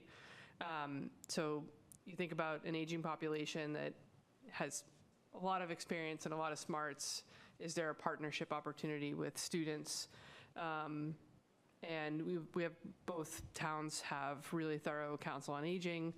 I've had the opportunity to work with the community chest for the first time this year. Like, there are so many grants that come in from all around the community. So just trying to see if there's something, as elected officials, as a group here, that we could do around kind of this, things that live on the peripheral. It might not be something that we want to prioritize, but I just didn't want to ignore it, because I think we all know this to be true, whether it's something like the track that comes in and we're like, Just getting ready to say that. we need a fundraiser, or, or even like just other things. Like, there's, like you said about the operational budget, Tracy, like there's other things like transportation, like projects that come in at like $25,000 that are not on a capital plan, they're not necessarily in the operational plan, and they kind of come up ad hoc, but they're important to the students or the student community. So is there, like writing grants, for example, is there people in the community that we could reach out to that are in communities or through the Council on Aging to say, hey, like, do you have some people that could help us write some grants just because we don't have the bandwidth? Anyway, that was where the idea came from. And you've talked about civics. There's students that are interested in kind of learning about things. So that's why I wrote it down here. I'll pause. That was just kind of, we didn't have a chance to talk about it 2 weeks ago. Is it specifically, is this to get people to write grants? Like, is that what you're thinking? Like, That's one. That's one thing, okay. Because I do think, not to look at Shelley, but I'm going to look at her a little bit, but I do think that, she comes to us with like great expertise. And so there's grant writing that happens anyway. She's busy writing all No, not the mandated exactly, grants like- right now. like She's having a grand time. And maybe, so we have an understanding of what's happening, and I'm sure we'll get, information reports on what's happening in the district in terms of grants.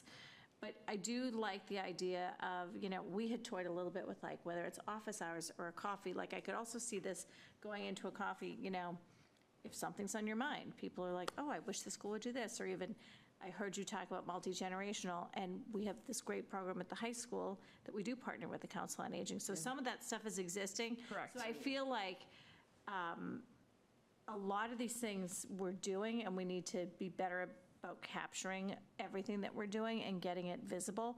And maybe it is the website that does that, or, something else. But it's an interesting idea. I'm just not sure.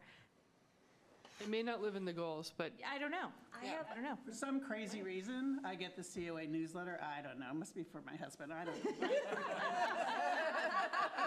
brat for that. And, so, but I really see very little about the schools in it. And that kind of makes me sad. Yeah. And I think it sort of goes the other way. So I think we definitely can do more. And they have a lot of programming. I was like, They do. Yeah, they do. wow. They do. it's incredible. And like, same in Carlisle, like I cannot believe how much is there. Like, even just, I don't know, like with the grants is obviously a big piece, but I know like in Andover, like my dad got tasked, like he's got offered to tutor something, So there's a He's just sitting lot at of home. untapped potential, Yeah. I think, all over the place, and not just in the aging community. I mean, Yeah. there's a few people who might not be getting the newsletter yet that are being tapped, but yeah, I think it's definitely, and it would be so, I think, healthy for our community.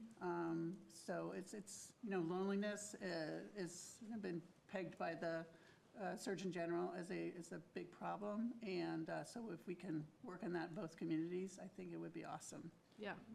Because Julie, you're thinking not just grant writing, but even just project managing or like leading Yes. an initiative. Yeah, you know, have additional resources. I think absolutely. there's something here, and like that grand piano that we were looking for, or like, how many offers do we get for grand pianos? Yeah. Like, you reach out, so it's not just grants, but it's other things too. Yeah. Yeah, exactly. And the way I look at this is like, is there a way that this could be not an incubator, but some kind of, and that's what it is. Like, maybe it's not us running it, maybe it's us setting it up and then asking like somebody maybe even putting an ask out to the COA in the different towns. How can we get this? So just put some thought into it. If it goes away, I won't be offended. But again, we're just trying to figure out how to have, like you said, there's taxpayers that fuel the school that don't have a whole lot to do with it, but are curious about what happens here. And we have projects that maybe we need some extra hands or just brain power on. And maybe it is forum and coffees that we just get people's feedback on, but there's some cool use cases of this. Like, I don't know if you haven't seen the Blue Zones on Netflix about like people who age really well, right? And a lot of it has to do with interacting with younger generations, so. And I do think, like, we learned a little bit about this on the, during the campaign and things like that, like, there's an older population, they don't know what's happening in the schools. They know what's happening from the bridge. Everybody's reading the bridge. So that is like another plug for the bridge. Everybody's reading that and they love it. And it was such an opportunity to meet with people about, what's going on in the schools today, because it's very different.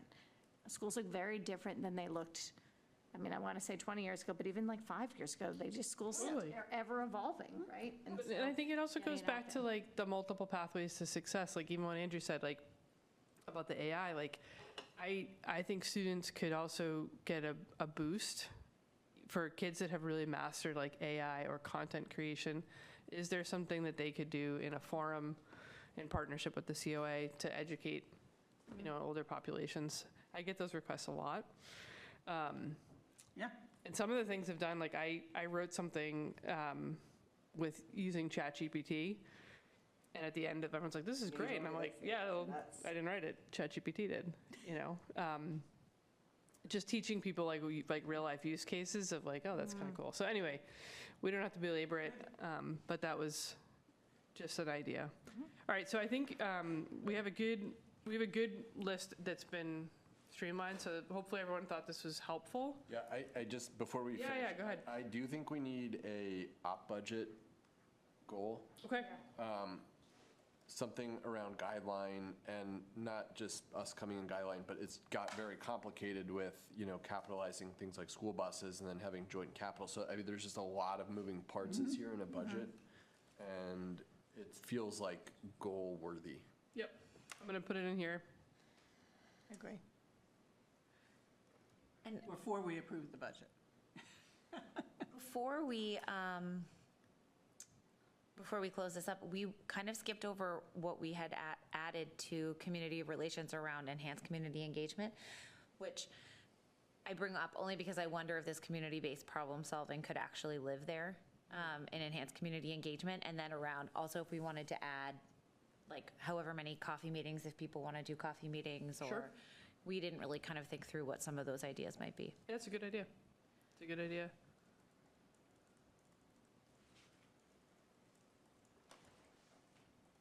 And I think the Council on Aging has somebody new in Concord, and like, they're not going to come to the chairs breakfast because they're employees. So, even for you guys to reach out to say, hey, do you want to hear about the schools?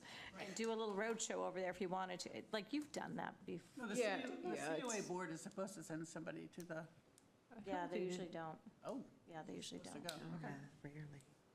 I get him the towns mixed Just a up. thought, There's definitely something here. I can't articulate it. I know what you mean, but even our debate, like that was someone looking for the next project, right? Yeah. And we got a A+ coach out of it. Yeah, absolutely.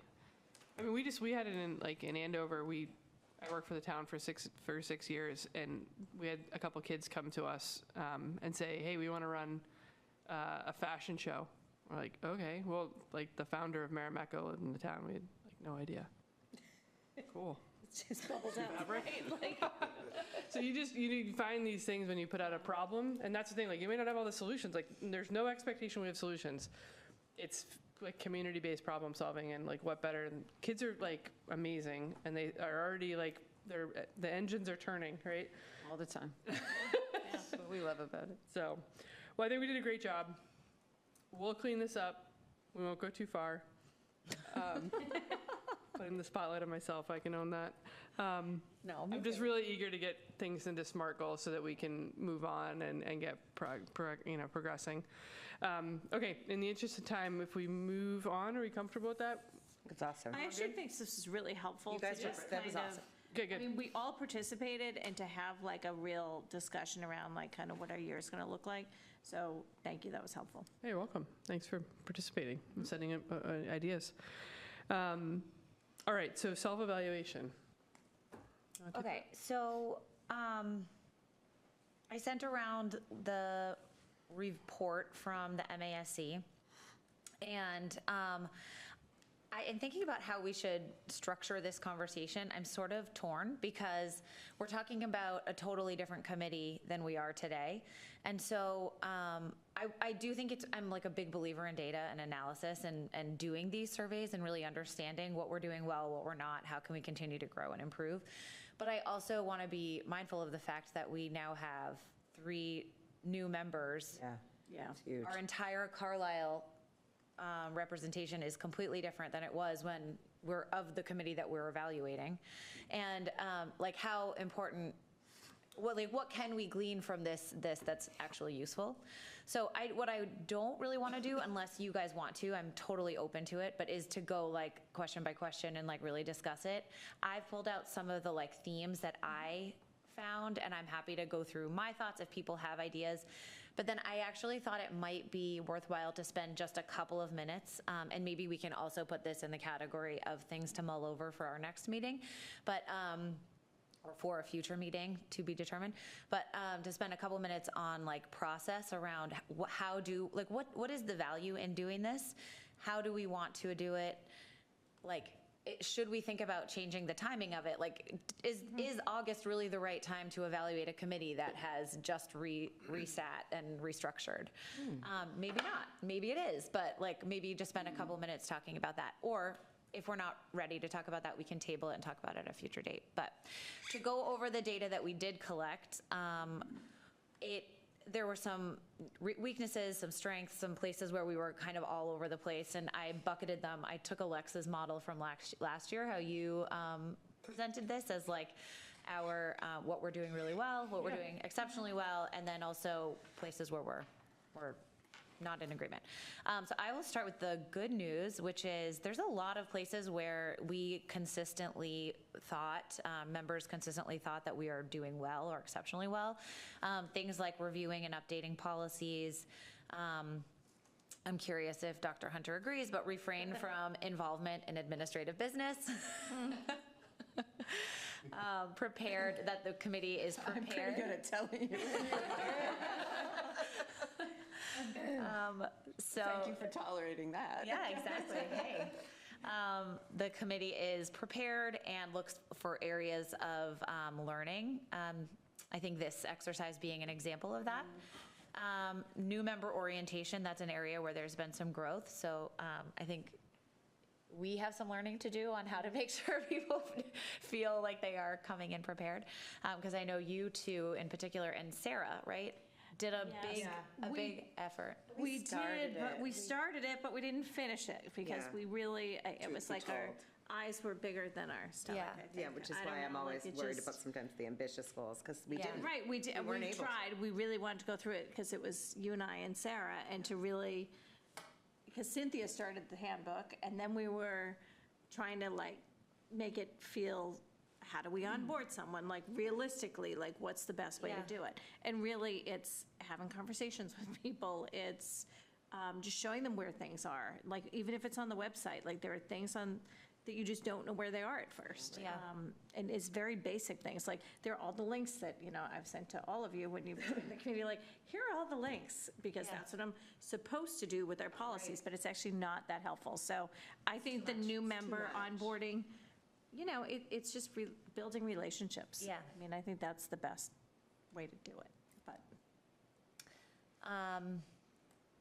We also are doing well at establishing procedures and protocols, of which we will vote on later tonight. There is a strong sentiment that the superintendent informs the committee of major personnel decisions. There was a really, really good feedback on the administration's strategic planning process, and especially that it took many perspectives into consideration.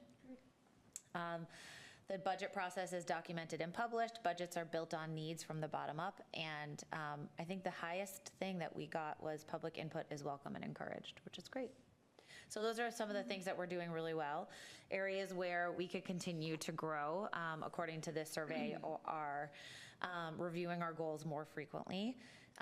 There is a lot of feedback around just treating each other with courtesy and respect. I will say, I think, because I think to your point about this is a new committee, I feel like the energy on this, I didn't come to the last meeting admittedly, but like in our meetings in the spring and just the way, I feel like there is a profound shift on the part of every single person at this table that feels better and more collaborative. So, you know, I'm not saying to discount the data, but I have just a renewed optimism.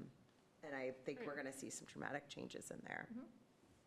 I don't think this is very helpful. It's like, it's reviewing a previous kind of, you know, iteration, but I think it's a great baseline. And I'd say if we did the same survey in 6 months, say, and you trend the data, you know, like I guess each question doesn't tabulate to a number, but you could assign like strongly agree with before, agree 3, disagree 2, and then like just see where we've moved from iteration Maybe to iteration. January is a good idea. Yeah, well, I think that's a great idea, because then we're actually the same committee, right? Like, we have an opportunity to make changes to fix things that aren't working, versus now it feels like, great, we have this data, but it would have been nice to have known. I don't know. Does MASC only give us one per year? I don't know. I can ask that question. That's a great. Oh, I think they'll give it to us. But we could survey monkey this like very easily if we wanted to. It's nice to have They a do third the party. data. Yeah, Oh, yeah. they aggregate But then, it all. so then, Not that we would- but should it be up for discussion? Like, do we maybe move it to January? Again, I'm just, Yeah, like, just do it in. from a utility standpoint, so that we know, like, oh my God, someone feels like this process or this thing isn't Yeah. that great, or collectively, wow, we're all feeling this. Let's get our butts in gear before it's May and it's over. It's too late, yeah. Yeah, I don't know. And just, you know, thinking about like the budget cycle and all of that, I are we know, it's far not- enough it's not- along in that? I know. Like, I would. Kinda. I know, we kind of are, but then you think about, do you do it like in April, where it's the same committee, you review what we're doing, but then the committee turns over we again? leave. In June. In June. Yeah. This year it's Usually, June. Sometimes it's April. Maybe find out from maybe them this if we could mid-year. do more than one per whatever. Yeah. I think we probably could. She seemed, when I talked to her about this, she seemed to think that it was like not, that it's something they do regularly, but I'm happy to ask. or So, Julie and I can ask. because I think like February would be a good time.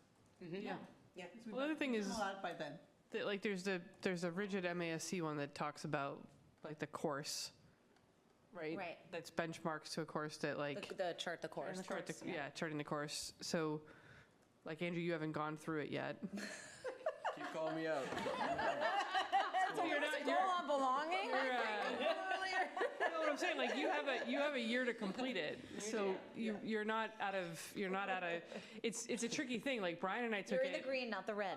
No, I Yeah, think you're in it's the green. better, Yeah, but I think it's better to wait, because honestly, when I took it Yeah. twice. I took it was twice, gonna too. say, I we like took it it. twice, Yeah. because the first time you take it, you're like, I have no idea what they're even talking Right. about. No, Brian and I took it like 5 weeks in, and it was very helpful. Because I haven't taken anything. So it's a It's an elected requirement, official like it's a that. requirement of, if you're elected to the school committee, it's a requirement that you have to complete it within a year, and you have to show it to the town that you've completed it. What is it? And so it's kind of like an Massachusetts School Committee. all-day. What about Massachusetts It's state an law? all-day training. And I had asked if they had training for our representatives, and they said, we don't have that, that's an interesting idea. So they haven't developed anything, but it might be something you could participate in.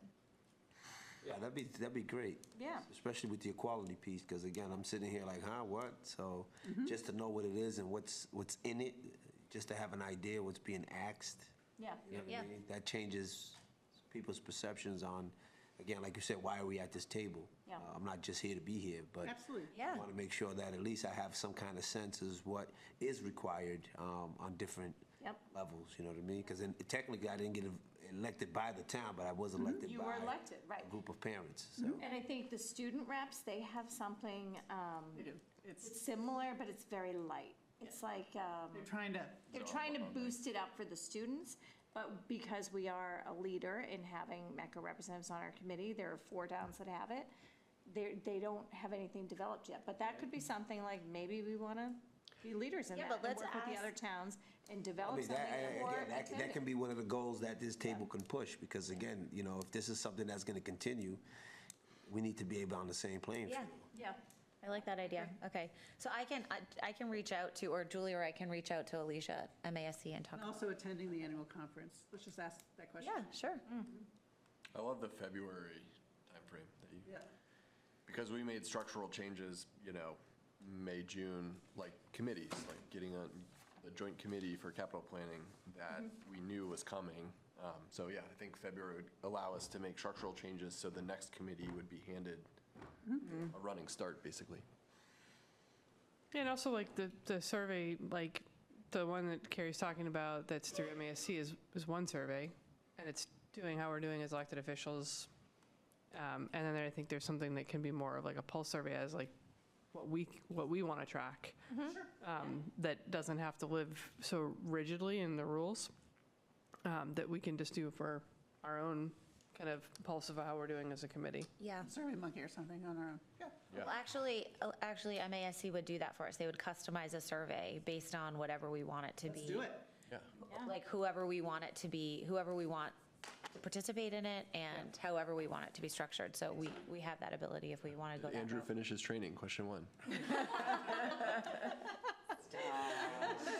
Honestly, like, Domingos, I think check that in would in be 2 weeks, more Andrew. helpful to you, because the other thing is going to take time. This can be something that we can enact quickly. And we could do like Fix a little, quickly. take a little bit off of your plate, or to get somebody, we could have like a survey working group, just so we don't have a quorum. Yeah. 'Cause I don't really feel like we're discussing too much policy. It's really not simple. It's about doing a survey. I don't think that's, There's a lot, I mean, it's a lot, like, I'm in year and a half in, and it's a lot to learn. I mean, there's some stuff that's embedded in like Quaker time. A lot to meeting forget. stuff, so Yep. it's a lot to process. True. Still learning. We have something just in terms of our goals, though, about how we're going to, you know, evaluate ourselves over the course of the Oh, that's a year. good idea. It's a I good like idea. that. Like, that goes into the housekeeping. What was the other housekeeping thing? I don't think that's housekeeping. That's a really important Yeah. piece of this Yeah. committee's health and wellness, and Yeah. such a change of tone this year. I think I wouldn't call it housekeeping at all. Okay. It might be on its own, ways of working. Yeah. so we could have like, just think about it, you two, like a survey working group, if somebody wants to do that. Yeah. Just because I think, I just want to be fair with like the ways of working and Survey, surveys and everything, like, I want to make sure we can act quickly, and some of these things aren't going to be quickly with elected officials and Mass General Law and changing MASC policy. That's going to take time, but I want to get some quick wins so that we can change and, That's what I'm saying. If you don't have a quorum yeah, and you're just really doing something like nuts and Yeah. bolts, working group is, right. okay. Yep. My opinion. You could check with the clerk. Okay, that's good. I like that a lot. Anything else on the evaluation? No. We move to capital planning? Great. Good discussion. All right, so we're going to discuss the status and plan for the capital planning process. We have some dates that we're working towards. Where do we want to start, Carrie? We have the facility study for CPS. We have the amenities building. Yeah, okay. Yeah, I mean, I think you're kind of starting to pose questions and things we just wanted feedback on before we went down a path and then brought you something that wasn't what you wanted. The target, I've done that before. I'm in 8th year. I know to ask ahead of time now. So with the CPS, and it is a little bit of 2 districts, but I think it's worth talking big picture because it's all going to the Concord folks that we met with. I think for CPS, the goal was for us to vet the facility study that we just finished and start to prioritize that and start to lay out 5 and 10 years of potential timelines and sort of give the Concord committee a document to respond to. because that facility study is so dense, and have us start to sort of, pull up the important parts to talk through that we can then share with the town once we're all in the same agreement. I actually think the region's a little bit harder in terms of what to do with the capital planning process. I think one thing we're all in agreement is that we have to be sure we don't lose track of it. That definitely happened last year and is part of how the story played. And make sure that certainly both communities are hearing what the regional school committee's talking about. And I don't know that I have the answers as to what that looks like in this new capital planning process. Again, it didn't even come up really in the last meeting we had. So I think in the coming meetings, we want to be sure that we're bringing some things for them to look at and not lose track of the region. And again, it's apples and oranges. Like right now, the region is just these bigger projects because a couple of years, you're going to need to do a study and really look at what the 10-year-old building is in need of. You're not there right now where, the CPS facility study is, pretty big in scope and a wide range of topics and cost and all of that. So it's kind of two different things. But we just wanted confirmation that was the direction you wanted to go. I mean, the high school one, we can just sort of put to paper the things you've already even talked about tonight and sort of outline the next bunch of years that we see coming and potential funding sources or not. And I guess if that makes sense, my goal is that we'd have that for you in middle of October because we're meeting again with Concord at least, and I think Brian keeps saying Carlisle too, in November. So that would give you probably 2 meetings at least to look through. And I think what we put together. From a Carlisle perspective, Brian told me strong you've been communicating with their FinCom is getting seated September 9th. I believe it's next. Okay. Yeah. And that they asked us to wait. Okay. Just filled it, so now they're. Now they can organize. Got it. Okay. But we asked if we could brief them on the process and those key dates that we're working towards. But I think we should also try to get connected with them and the select board very soon because we're already starting to get questions, as you probably have seen, about what to expect with the amenities building, things like that. Yeah. And we're happy to meet with Carlisle at any point as this is all being talked about. So if that makes sense, that's what we're going to work on over the next 6 weeks and bring that to you for discussion prior to the town level meetings. And the town has talked about, well, it would be great to do a study for the high school. In my opinion, it would be a waste of money to do it now. I think that we could certainly survey the key stakeholders, like people that we know potentially have the need to spend money, like the athletic director to fix some things, or the facilities director. And then the school committee's already identified some projects like the track. And so we already have a lot of that information. I think 5 years is not too difficult for us to do. Beyond 5 years, it gets a little bit more challenging. And so maybe we do our best for years 5 to 10. That makes sense. And, we get a couple years down the road, and then it might make sense to do the study. That sounds good. I think, Right. and they could even prioritize, like your facilities person could prioritize top 10 Yes. things, in order that they feel like is important. Exactly. Okay. So I think we're all on the same page then.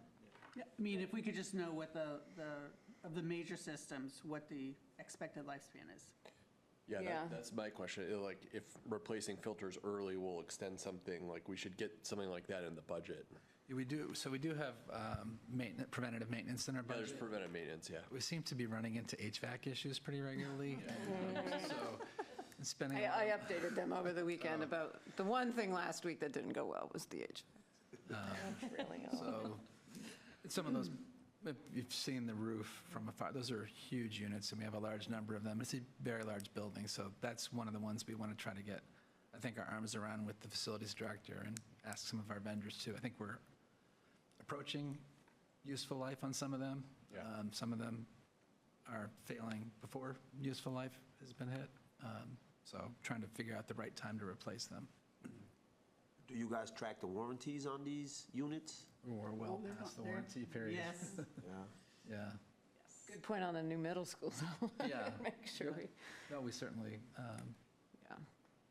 I've collected on a warranty for a roof before in another district, so we do kind of keep track of it, but the HVAC units are now about 10 years, so.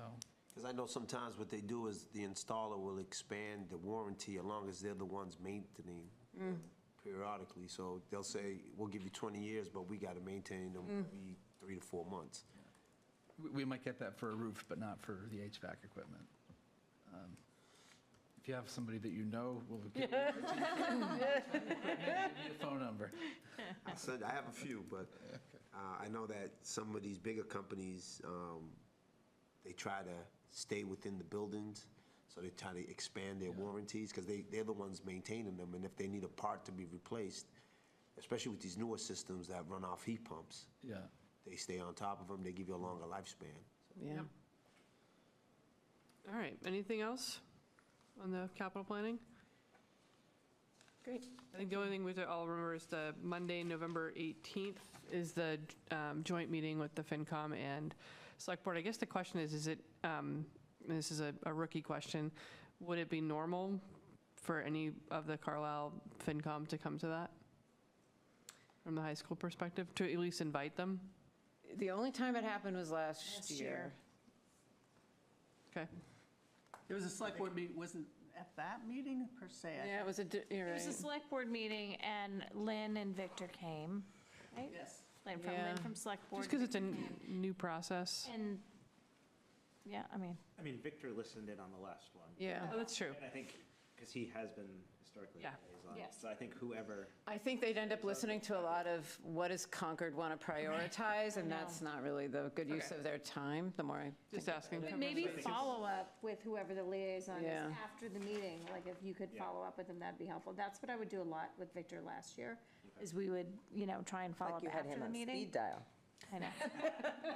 I hope he's, He had I hope you. he's our liaison He had again, you on because I speed dial, really- too. Yeah, Yeah. yeah. Okay. All right, so that's the only thing I would say, is just everyone make sure that they have that Monday, November 18th, and then we have our meeting on the 19th, the day after. Okay. So, I'm sorry, I forgot one other thing I said. So if we can get an idea from Eric Sims on if we want to replace things like what is involved in getting green community grants? So Eric's, I'll just grab that, I guess, and I don't have a perfectly thorough answer. Eric's been sort of reaching out to us as he sees different grant opportunities come up. And, trying to put the grant into the needs we might have, that's got to be a fit. So he's asked us to meet with him. I don't know, we're struggling to get a date, but he's asked us to meet with him on a couple of recent grants that came out. Right. So that's how we're operating right now. Like the fluorescent lights jump out at me. That's just low-hanging fruit Yeah, that almost every community's been doing. right. And I'm just not sure how much you can go for in a year, because we have to replace them at every elementary school. Yeah, and the town kind of gets a certain amount, and then they have to decide how they're going to, who they're prioritizing among the community needs. And then we also have to have matching funds. It's a matching grant, so it's not To me, ever fully funded. I think the town would see this as probably like one of the most important things, because it's, from what I read, a 50% reduction on energy Yeah. use. So I can't imagine they wouldn't want to say, yeah, that's not that important to us. So if we could get that, information, I just don't even know how it works, or what the timing is, or any of those things. Yeah, I know, certainly Eric's versed in that. He's definitely been referencing green communities, so. So, and I noticed that we did get a grant in 2016 for LED lights, but evidently didn't happen, so, which is not normal. I mean, with all the turnover, is totally normal, I get it, but. Yeah, we can do some homework to see to it, what we could be looking yeah. at. I'll look and I'll send email to the chairs if I can Yeah, find anything. Sure. That's great. Awesome. All right, moving on to action items. We would like to hear a motion to vote to approve practices and protocols, what we reviewed last week. Took some extra time to go through it. I move to approve the practices and protocols that we reviewed last week as are on our agenda. Just to move the discussion along, I'll move it. second. All right, all in favor? Any discussion? Any discussion, sorry. Thank you for that work. Okay. All right, and then can... You should vote, Bill. Yes, I said, sorry, all in favor? Aye. I did say that, I did think I I know. said too quietly, and then I think I just moved on. Would also like to hear I'll entertain a motion to vote to award CCHS amenities design to Gale Associates. So moved. Oh, there's motion language on this one. Can you withdraw that? Only Oh. because I think does it have to be specific? Let me ask Bob. Does. Well, Why don't you read it? Just read it. Okay, before we can talk about it, there's just a ton of language. I move the Concord Carlisle Regional School Committee vote, quote, to award the bid for the amenities building RFQ to Gale Associates, Inc. in the amount of $164,725, and to authorize a transfer in the same amount from capital stabilization to a capital project fund for the aforementioned purpose. And further, that the Concord Carlisle Regional School Committee authorize district administration to negotiate and contract for the add-on services noted above at a future date should the district obtain authorization for a construction project for an amenities building. and there is a reason for the language. Second. Discussion. Can I just ask, as a new person, Yep. if we say it's within the district's budget and we're taking it from the capital stabilization, can I just better understand Sure. what the capital Yeah, I thought I was going to have stabilization to, yeah. Yeah. So we have, created for, and we have a separate capital stabilization fund that we had allocated to a project, the Access Road project. We didn't spend all the funds, so the school committee voted to return the funds to capital stabilization. This is not in our operating budget. So, and we've talked in a meeting, I think, late last year about making that balance of $200,000 available for this study and design. But it's sitting in the capital stabilization fund. We can't spend it. So that's why I built it into this motion. okay. And I also built the second part into the motion, so I don't have to come back and ask permission if we go forward with this to award the design services, the construction administration services to the same company. They would be the logical company if they did the design to do the construction administration. So the school committee previously agreed to use up to 200K for this. This is more, They communicated the desire to do that and the intent, and so we return the money capital stabilization. So this is all not new to the previous members or the members who had been on this. So, but that's the background on why we're doing it. helpful, thank you. That's what happened in April of 2024, before you and I joined.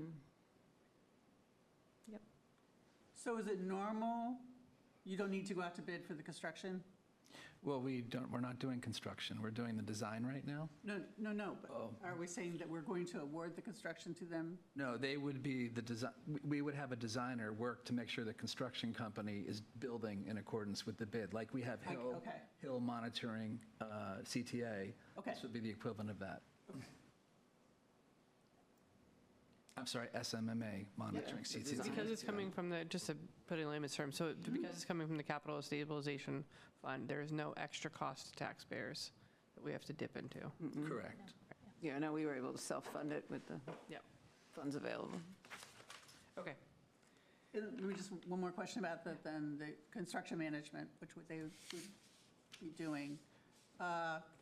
What additional costs would there, then that's a whole nother discussion, is that correct? Yeah, if we, part of this project is to identify 3 alternatives. We'd then come to the school committee, share those, and we'd look to move forward with one of the options that they provided, and then they would provide a full design that is bid-ready, and bid-ready documents that we could then bid the project.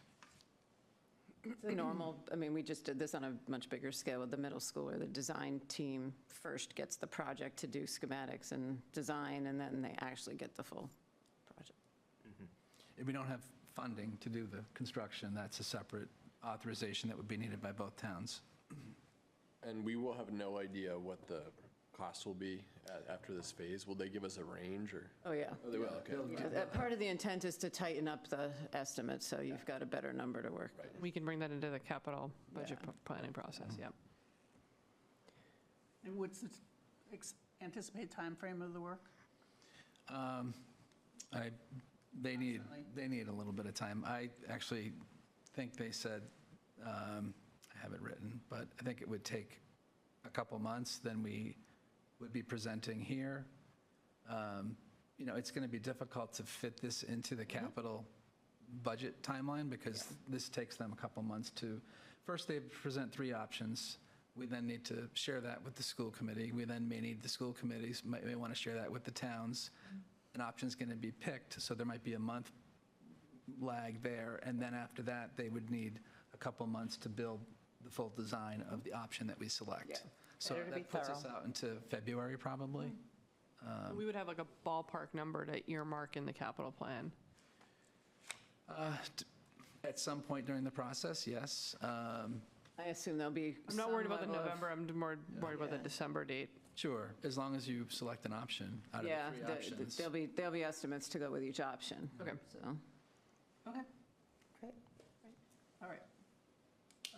I just want to kind of make sure, are there, like, do we feel we have enough community support between the 2 towns that it makes sense to, you know, go forward with the study? Like, I just want to Well, make sure that, I don't think we know that.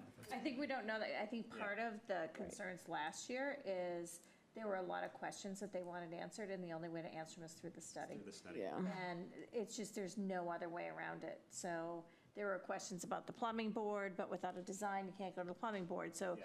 you know, you mentioned chicken and egg. We were really chicken and egg last year. And it's, you know, I think everybody's in agreement that we need something there, even both towns, but they want to know more what it is going to look like and absolutely what it's going to cost and how they're going to fund it. Okay. And even Carlisle had some questions on if they could, and I'm trying to remember this, so you can help me out if I get it wrong, but they had questions on, could we pay up front? Didn't they ask about that? Yes, Yeah, it they was were- weird. And how they were going to fund it? Managing their money, yeah. So there's a lot, I think once we have the design, then we'll be better able to know exactly what it's going to cost and not just have a range, because that's the only thing that we could do. And somebody, I mean, it's not little, but it's very confusing. This is adjacent to the track, which we don't have a track. No, it's No. by Memorial Stadium. It's not adjacent to the track. This This is, document says adjacent to the track. I said that, I think of the things surrounding the football field as the track, that's my See, mistake. I'm not alone. See that? There you have it. it feels like a track, but it's not. It doesn't have lanes on it. It's bumpy. Maybe It's definitely not a track. Maybe there's a track there now. No, it's definitely not. It's a great imagination. Yeah, anyway. Okay. It is normal that there would be a track. Right. Yes, it is. It is totally normal. Anyway, There were reasons there couldn't be at the time, so it's, okay. Any other discussions? No, this was helpful, thanks for the time. Yep. Yeah. All right, all in favor? Aye. Aye. Okay. All right, Thank you, guys. that's it. So motion to adjourn the meeting? so moved. Aye. Aye. Second. Do I have to move We don't need to. adjourn Concord too? They should be adjourning for both if they're on both committees, or just Carla Aye for both. region. Okay, motion to adjourn. Motion to adjourn. Aye, aye, aye. All in favor? For both. We'll just stay in session. You want to do it today? Really? That's really good. Nope. Open meeting law. Favorite part of Good the night, thanks for coming. I love the.